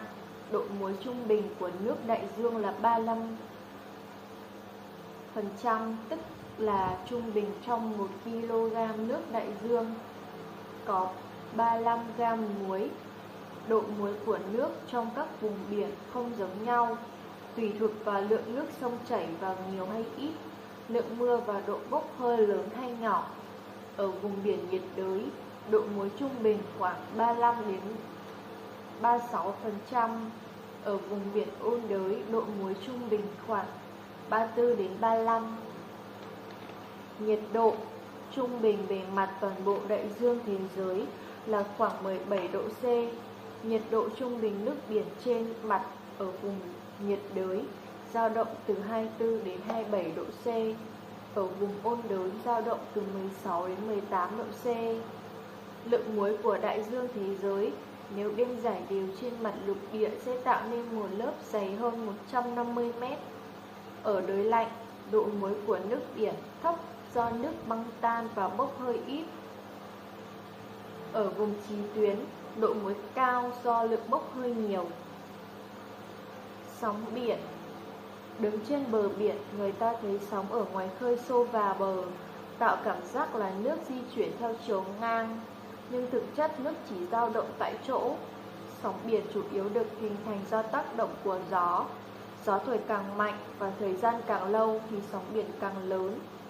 Khi ngoài khơi xảy ra động đất hay núi lửa ngầm, có thể xuất hiện những sóng dài đơn độc, di chuyển nhanh và đến bờ có thể cao trên 20 mét, gọi là sóng thần. Sóng thần là thiên tai khủng khiếp gây thiệt hại nặng nề về người và tài sản. Hi, xin chào các bạn, chào mừng các bạn đã đến với kênh của mình. Hôm nay chúng ta hãy cùng học địa lý lớp 6, bài nước ngầm và băng hà. Hồ Thủy Điện Hòa Bình được xây dựng tại tỉnh Hòa Bình, trên sông Đà. Đây là nhà máy thủy điện lớn nhất Việt Nam. Từ năm 1994 đến năm 2012, Hồ Thủy Điện Hòa Bình có nhiệm vụ phòng chống lũ lụt cho đồng bằng sông Hồng, là nguồn cung cấp điện chủ lực cho điện lưới quốc gia. Hồ góp phần quan trọng vào việc cung cấp nước tưới cho sản xuất nông nghiệp ở vùng hạ lưu sông Hồng. Hồ cũng cải thiện việc đi lại bằng đường thủy ở cả thượng lưu và hạ lưu. Đây là hình ảnh đập thủy điện. Còn đây là điểm du lịch ven hồ và nuôi cá ở trên hồ. Nước ngầm là nước nằm trong tầng chứa nước, thường xuyên dưới bề mặt đất. Nước ngầm được tạo nên chủ yếu bởi nước mưa, nước sông hồ thấm xuống đất. Lượng nước ngầm nhiều hay ít, mực nước ngầm nông hay sâu phụ thuộc vào địa hình, nguồn cung cấp nước và lượng bốc hơi.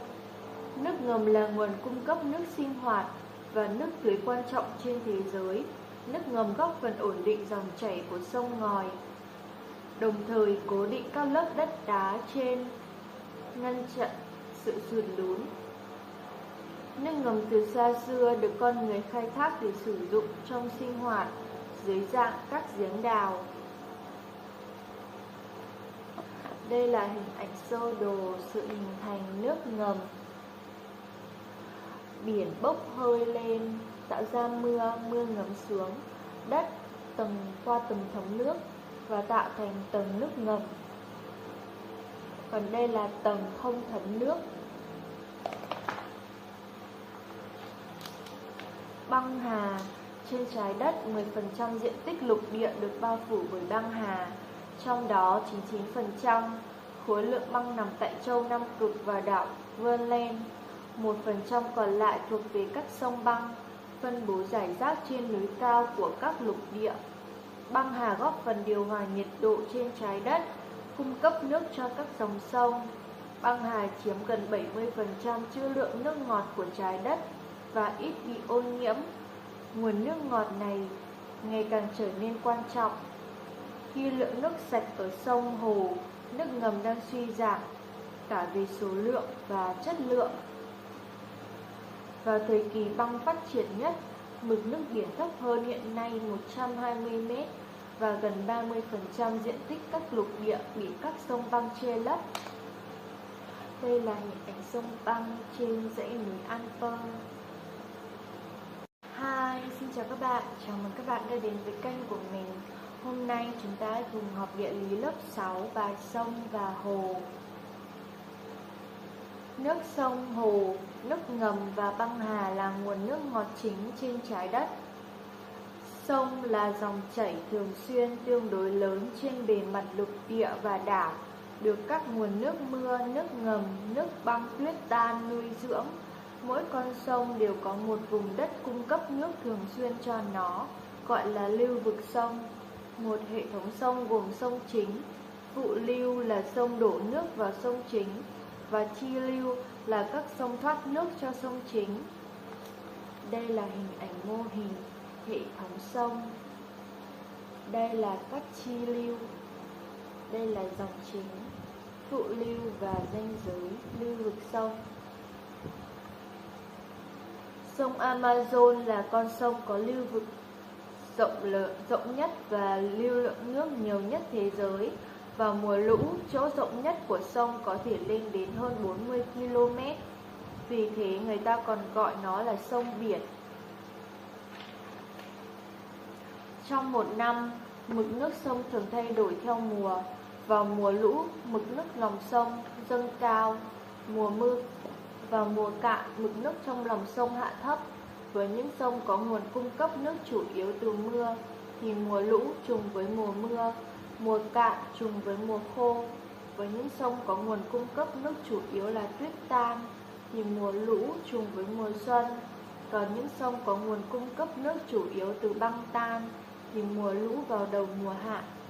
Những sông có nhiều nguồn cung cấp nước khác nhau thì mùa lũ phức tạp hơn. Sông ngòi đem lại nhiều lợi ích cho con người.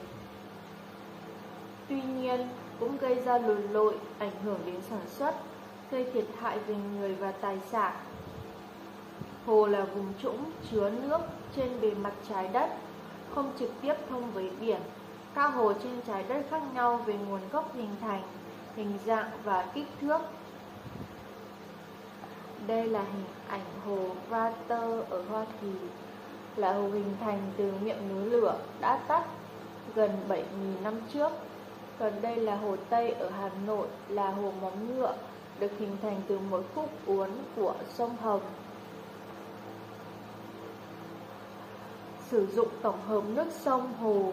Nước sông hồ được con người sử dụng vào nhiều mục đích: giao thông, du lịch, nước cho sinh hoạt, tưới tiêu, đánh bắt và nuôi trồng thủy sản, làm thủy điện. Trước đây, nước sông hồ chủ yếu được sử dụng vào các mục đích đơn lẻ, hoặc cho giao thông, hoặc để tưới tiêu, hoặc để nuôi trồng thủy sản. Hi, xin chào các bạn, chào mừng các bạn đã đến với kênh của mình. Hôm nay chúng ta cùng học địa lý lớp 6 bài thời tiết và khí hậu. Khái niệm về thời tiết và khí hậu. Thời tiết là trạng thái khí quyển tại một thời điểm và khu vực cụ thể, được xác định bằng nhiệt độ, độ ẩm, mưa, mây, gió.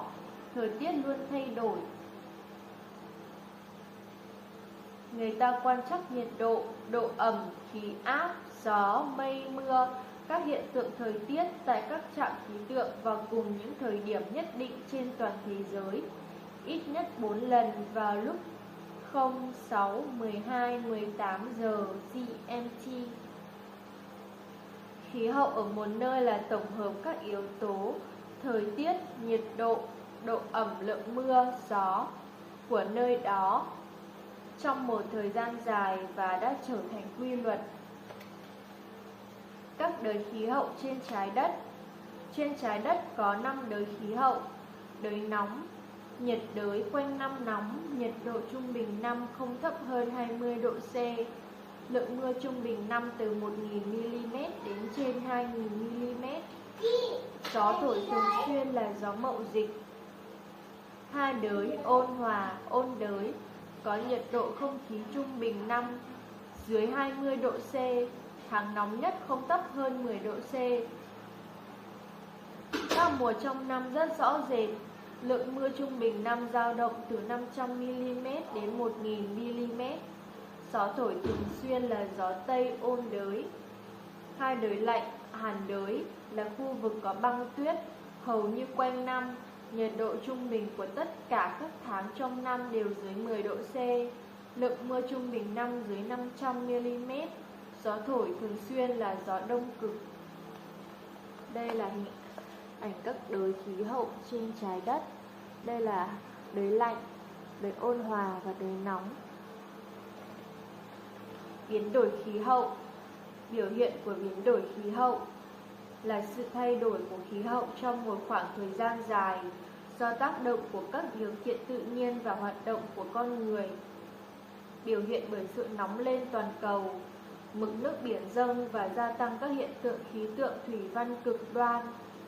Ngày nay, biến đổi khí hậu diễn ra ngày càng nhanh do con người đưa vào khí quyển ngày càng nhiều khí nhà kính. Đây là hình ảnh lòng hồ vào mùa cạn. Phòng tránh thiên tai và ứng phó với biến đổi khí hậu. Biến đổi khí hậu làm cho thiên tai xảy ra ngày càng nhiều và khốc liệt. Để phòng tránh thiên tai hiệu quả, chúng ta cần thực hiện một số yêu cầu. Hi, xin chào các bạn, chào mừng các bạn đã đến với kênh của mình. Hôm nay chúng ta hãy cùng học địa lý lớp 6, bài các dạng địa hình chính trên trái đất. Các dạng địa hình chính. Núi là dạng địa hình nhô cao rõ rệt so với mặt bằng xung quanh. Độ cao của núi so với mực nước biển là từ 500 m trở lên. Núi thường có đỉnh nhọn, sườn dốc. Chỗ tiếp giáp giữa núi và mặt đất xung quanh gọi là chân núi. Sườn núi càng dốc thì đường chân núi biểu hiện càng rõ. Đây là quang cảnh núi Alper ở Thụy Sĩ.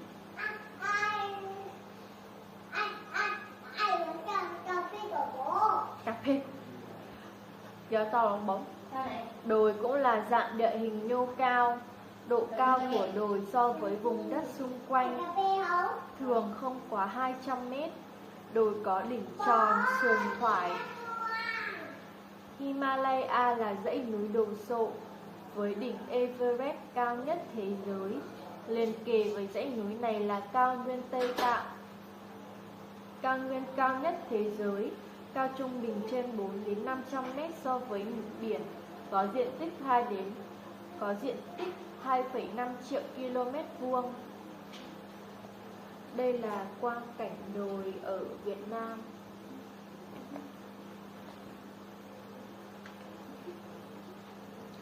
Cao nguyên là vùng đất tương đối bằng phẳng hoặc gợn sóng, thường cao trên 500 m so với mực nước biển, có sườn dốc, nhiều khi dựng đứng thành vách so với vùng đất xung quanh.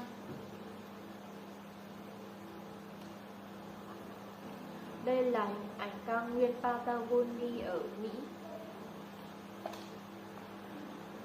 Khoảng cách đo theo chiều thẳng đứng từ một địa điểm so với mực nước biển trung bình gọi là độ cao tuyệt đối của địa điểm đó. Khoảng cách đo theo chiều thẳng đứng từ một điểm ở trên cao so với một điểm khác là ở dưới thấp gọi là độ cao tương đối của điểm đó. Đồng bằng là dạng địa hình thấp có bề mặt khá bằng phẳng hoặc gợn sóng, có thể rộng tới hàng triệu km vuông. Độ cao của hầu hết đồng bằng là dưới 200 m so với mực nước biển. Đây là quang cảnh đồng bằng châu thổ sông Cửu Long.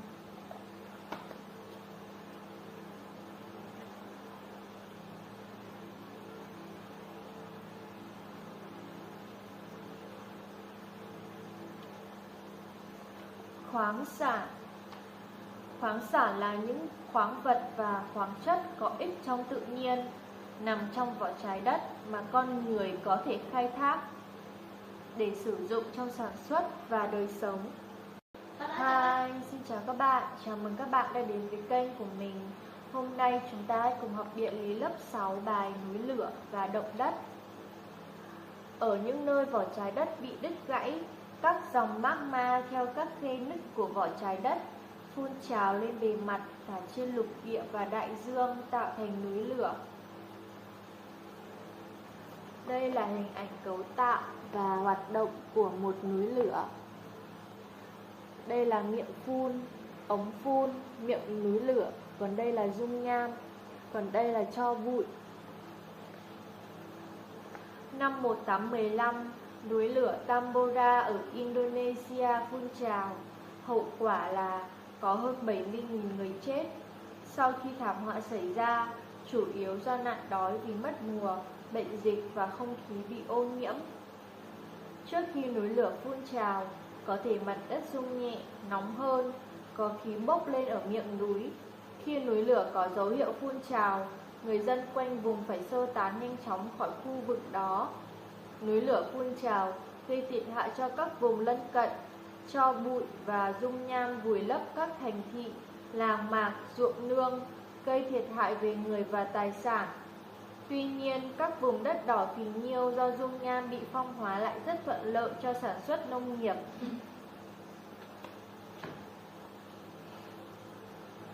Động đất là các rung chuyển đột ngột, mạnh mẽ của vỏ trái đất, chủ yếu do hoạt động của núi lửa, sự dịch chuyển các mảng kiến tạo hoặc sự đứt gãy trong vỏ trái đất. Động đất thường được lan truyền trên một diện tích rộng lớn.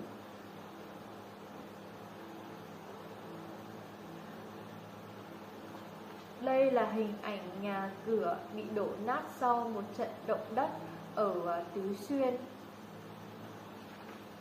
Có một số dấu hiệu trước khi động đất xảy ra như mực nước giếng thay đổi, nổi bong bóng, động vật hoảng loạn, tìm nơi trú ẩn. Cường độ động đất được tính bằng Richter, nhẹ là 4 đến 4,9 độ, các vật treo lúc lắc, trung bình 5 đến 5,9 độ. Nứt đất, nứt công trình xây dựng, mực nước giếng thay đổi, mạnh 6 đến 6,9 độ. Công trình xây dựng thông thường bị sụp đổ, rất mạnh 7 đến 7,9 độ. Tàn phá nghiêm trọng, đê sụt lở, đường xá bị phá hủy. Cực mạnh 8 đến 8,9 độ, tàn phá vô cùng nghiêm trọng, trên diện tích rộng, phá hủy. Trên hoặc bằng 9 độ, môi trường bị biến đổi hoàn toàn, rất hiếm khi xảy ra. Hi, xin chào các bạn, chào mừng các bạn đã đến với kênh của mình. Hôm nay chúng ta cùng học địa lý lớp 6, bài trái đất trong hệ mặt trời. Vị trí của trái đất trong hệ mặt trời. Vũ trụ là không gian vô tận. Trong vũ trụ bao la có vô số thiên hà. Thiên hà chứa hệ mặt trời gọi là dải ngân hà. Nằm ở trung tâm của hệ mặt trời là một ngôi sao tự phát ra ánh sáng, đó là mặt trời. Chuyển động xung quanh mặt trời là 8 hành tinh. Các hành tinh ngoài chuyển động xung quanh mặt trời còn tự quay quanh mình. Hành tinh trong hệ mặt trời là những thiên thể không tự phát sáng. Ánh sáng chúng ta nhìn thấy từ các hành tinh là do phản chiếu ánh sáng mặt trời. Đây là hình ảnh các hành tinh trong hệ mặt trời. Đây là mặt trời, còn đây là trái đất.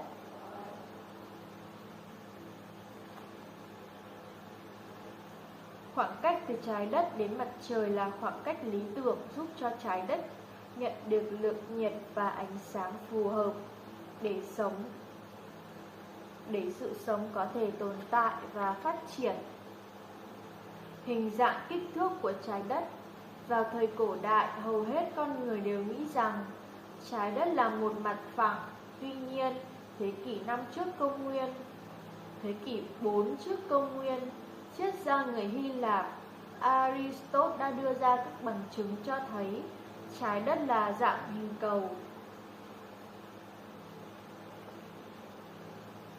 Trái đất có bán kính xích đạo là 6.378 km. Diện tích bề mặt là khoảng 510 triệu km vuông. Nhờ có kích thước và khối lượng đủ lớn, trái đất đã tạo ra lực hút giữ được các chất khí làm thành lớp vỏ khí bảo vệ mình. Tháng 9 năm 1519, nhà thám hiểm người Bồ Đào Nha Magellan đã chỉ huy 5 con tàu xuất phát từ bờ biển Tây Ban Nha đi về phía Tây. Trải qua nhiều sóng gió, tháng 9 năm 1522, chỉ còn một con tàu quay trở về Tây Ban Nha. Như vậy, bằng cách chỉ đi về phía Tây, con tàu đã đi được một vòng quanh thế giới. Đây là hình ảnh bóng trái đất trên mặt trăng vào đêm nguyệt thực. Còn đây là hình ảnh trái đất chụp từ vệ tinh.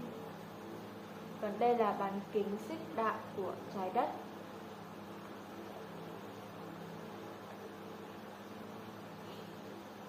Hi, xin chào các bạn, chào mừng các bạn đã đến với kênh của mình. Hôm nay chúng ta hãy cùng học lịch sử lớp 6, bài Trung Quốc từ thời cổ đại. Từ thời xa xưa, người Trung Quốc đã chế tạo ra la bàn để xác định phương hướng. Họ còn là chủ nhân của một nền văn minh phát triển với nhiều thành tựu mà cho đến ngày nay nhân loại vẫn đang được thừa hưởng. Đây chính là hình ảnh la bàn, một phát minh của người Trung Quốc.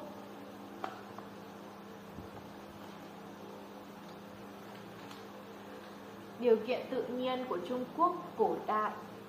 Người Trung Quốc đã xây dựng nền văn minh đầu tiên ở lưu vực Hoàng Hà, sau đó mở rộng đến lưu vực Trường Giang.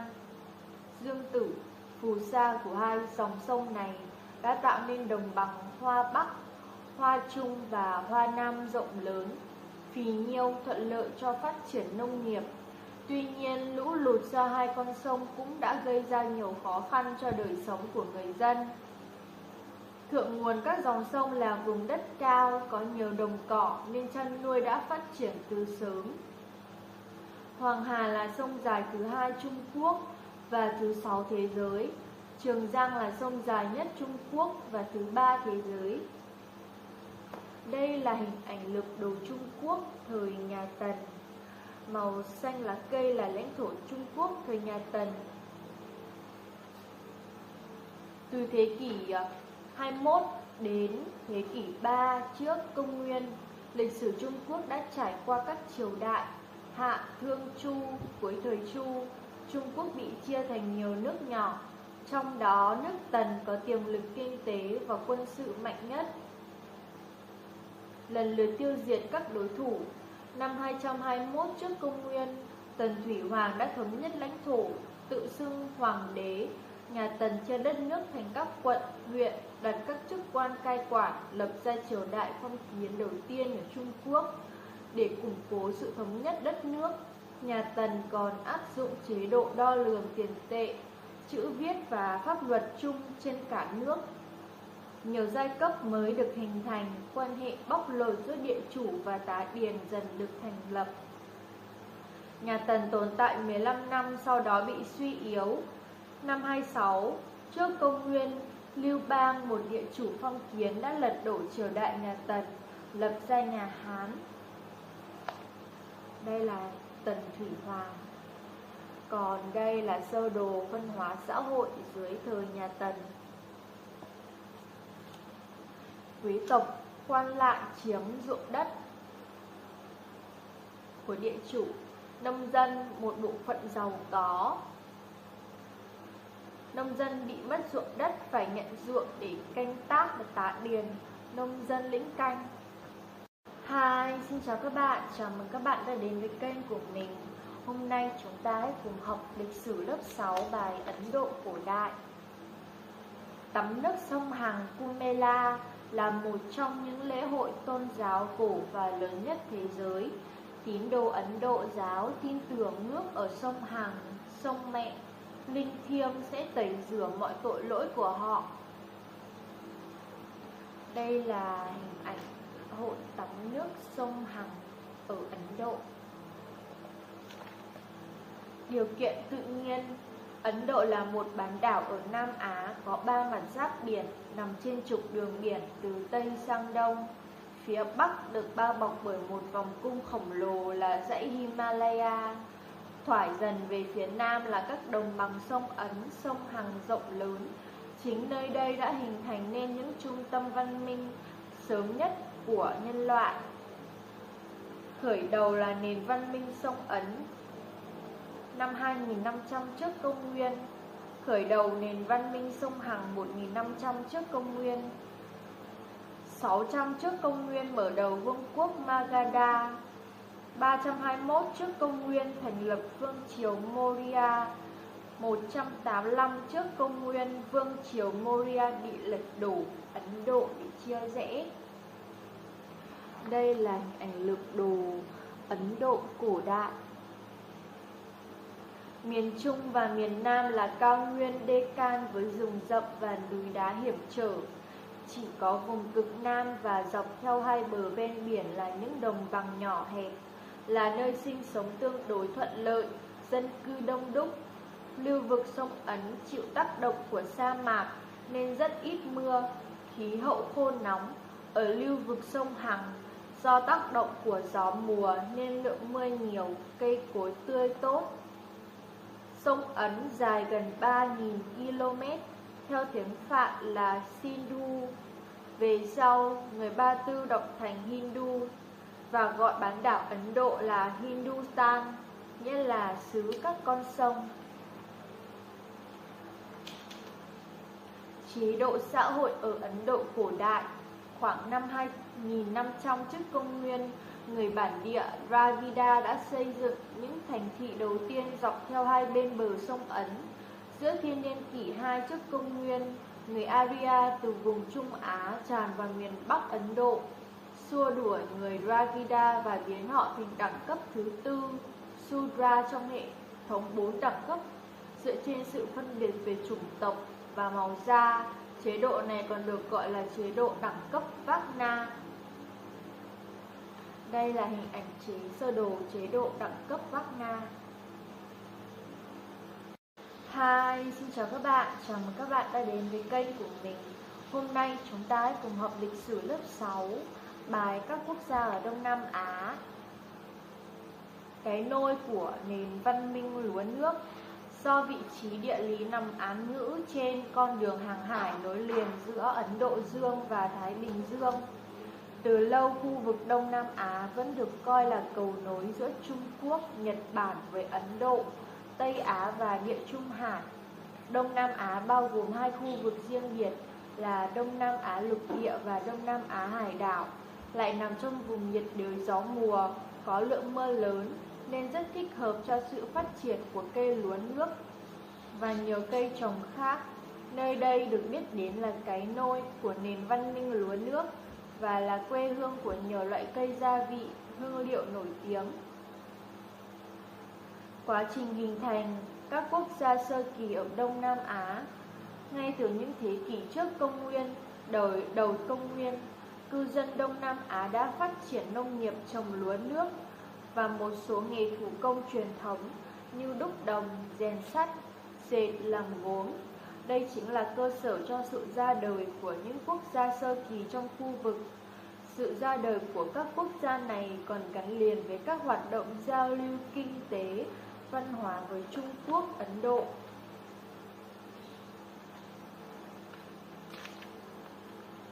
Phía đông đảo Borneo, Malaysia đã phát hiện được 7 chiếc cột đá có khắc chữ Sanskrit, chữ Phạn.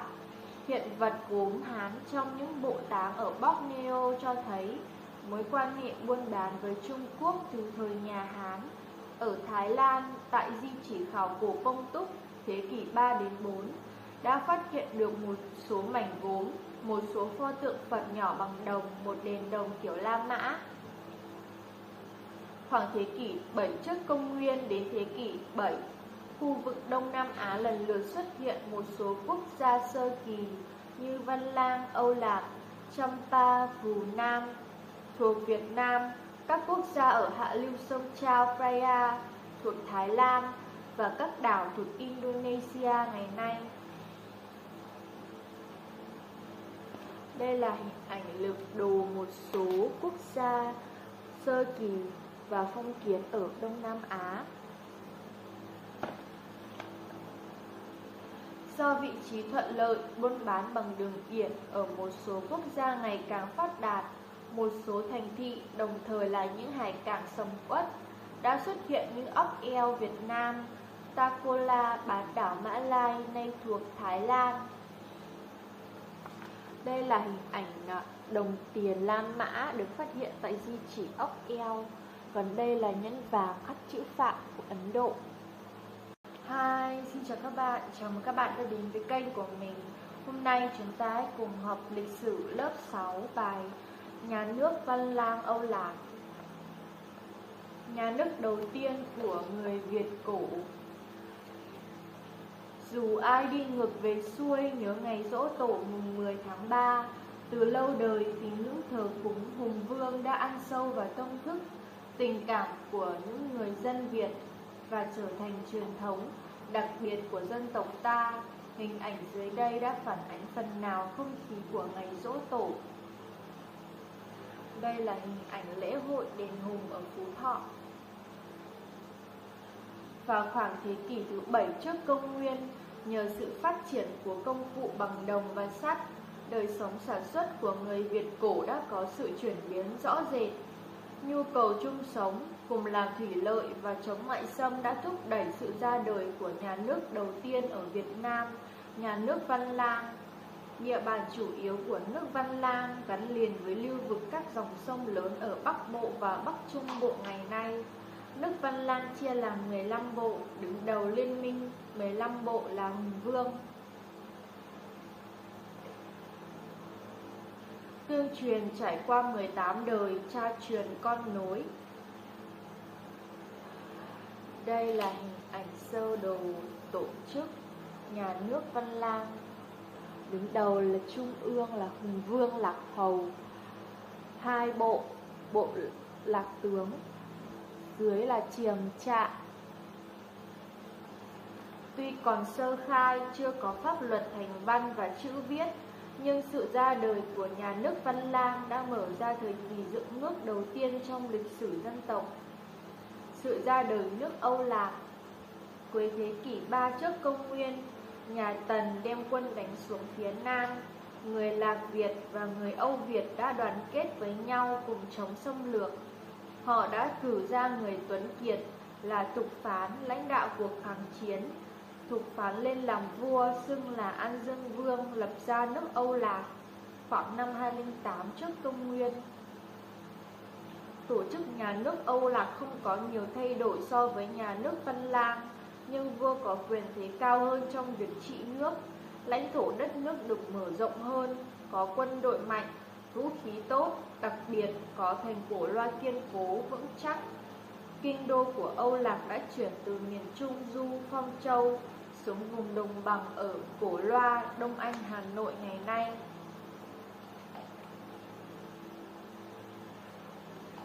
Đây là hình ảnh sơ đồ thành Cổ Loa được xây dựng theo hình xoáy chôn ốc, có 3 vòng khép kín với tổng chiều dài là 16.000 mét. Hi, xin chào các bạn, chào mừng các bạn đã đến với kênh của mình. Hôm nay chúng ta cùng học lịch sử lớp 6 bài Ai Cập và Lưỡng Hà cổ đại. Đây là hình ảnh chữ viết của người Ai Cập cổ đại, còn đây là hình ảnh chữ viết hình lên trên đất sét của người Lưỡng Hà cổ đại.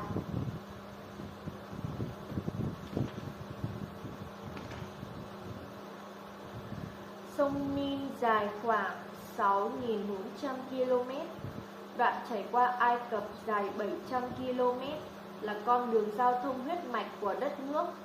Sông Euphrates là Tigris, bắt nguồn từ vùng núi thuộc Thổ Nhĩ Kỳ, chảy qua Iraq và đổ ra vịnh Ba Tư.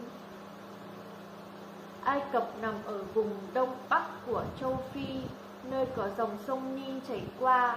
Lưỡng Hà là tên gọi vùng đất giữa hai con sông Euphrates và Tigris ở khu vực Tây Nam Á. Herodot đã từng viết, Ai Cập là tặng phẩm của sông Nin. Sông Nin không chỉ tạo nên ở vùng thung lũng một dải đất phù sa màu mỡ, có chỗ dày tới 10 mét, mà hàng năm còn mang nước tưới cho cây cối, hoa màu tốt tươi, biến Ai Cập từ một đống cát, bụi trở thành một vườn hoa. Về mùa xuân, nước sông Euphrates và Tigris dâng cao, mang phù sa màu mỡ, bồi đắp cho vùng hạ lưu, biến vùng cửa sông trở thành đồng bằng. Bờ biển của vịnh Ba Tư phải lùi xa gần 200 km. Đây là hình ảnh lược đồ của Lưỡng Hà và Ai Cập cổ đại.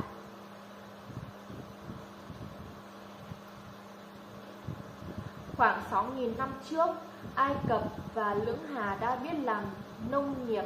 Họ đã phát minh ra cái cày, biết sử dụng sức kéo của động vật để cày ruộng, biết đắp đê đào hồ và làm hệ thống kênh mương tưới tiêu. Các dòng sông trở thành những tuyến đường giao thương chính, thúc đẩy thương mại ở Ai Cập và Lưỡng Hà phát triển. Nhờ biết khai thác những thuận lợi của điều kiện tự nhiên, cư dân Ai Cập, Lưỡng Hà đã sớm tạo dựng nền văn minh của mình. Đây là tranh vẽ người Ai Cập cổ đại canh tác nông nghiệp. Hành trình lập quốc của người Ai Cập và Lưỡng Hà. Khoảng năm 3200 trước công nguyên, ông vua huyền thoại có tên là Menes đã thống nhất các công xã, còn gọi là các nôm, thành nhà nước Ai Cập.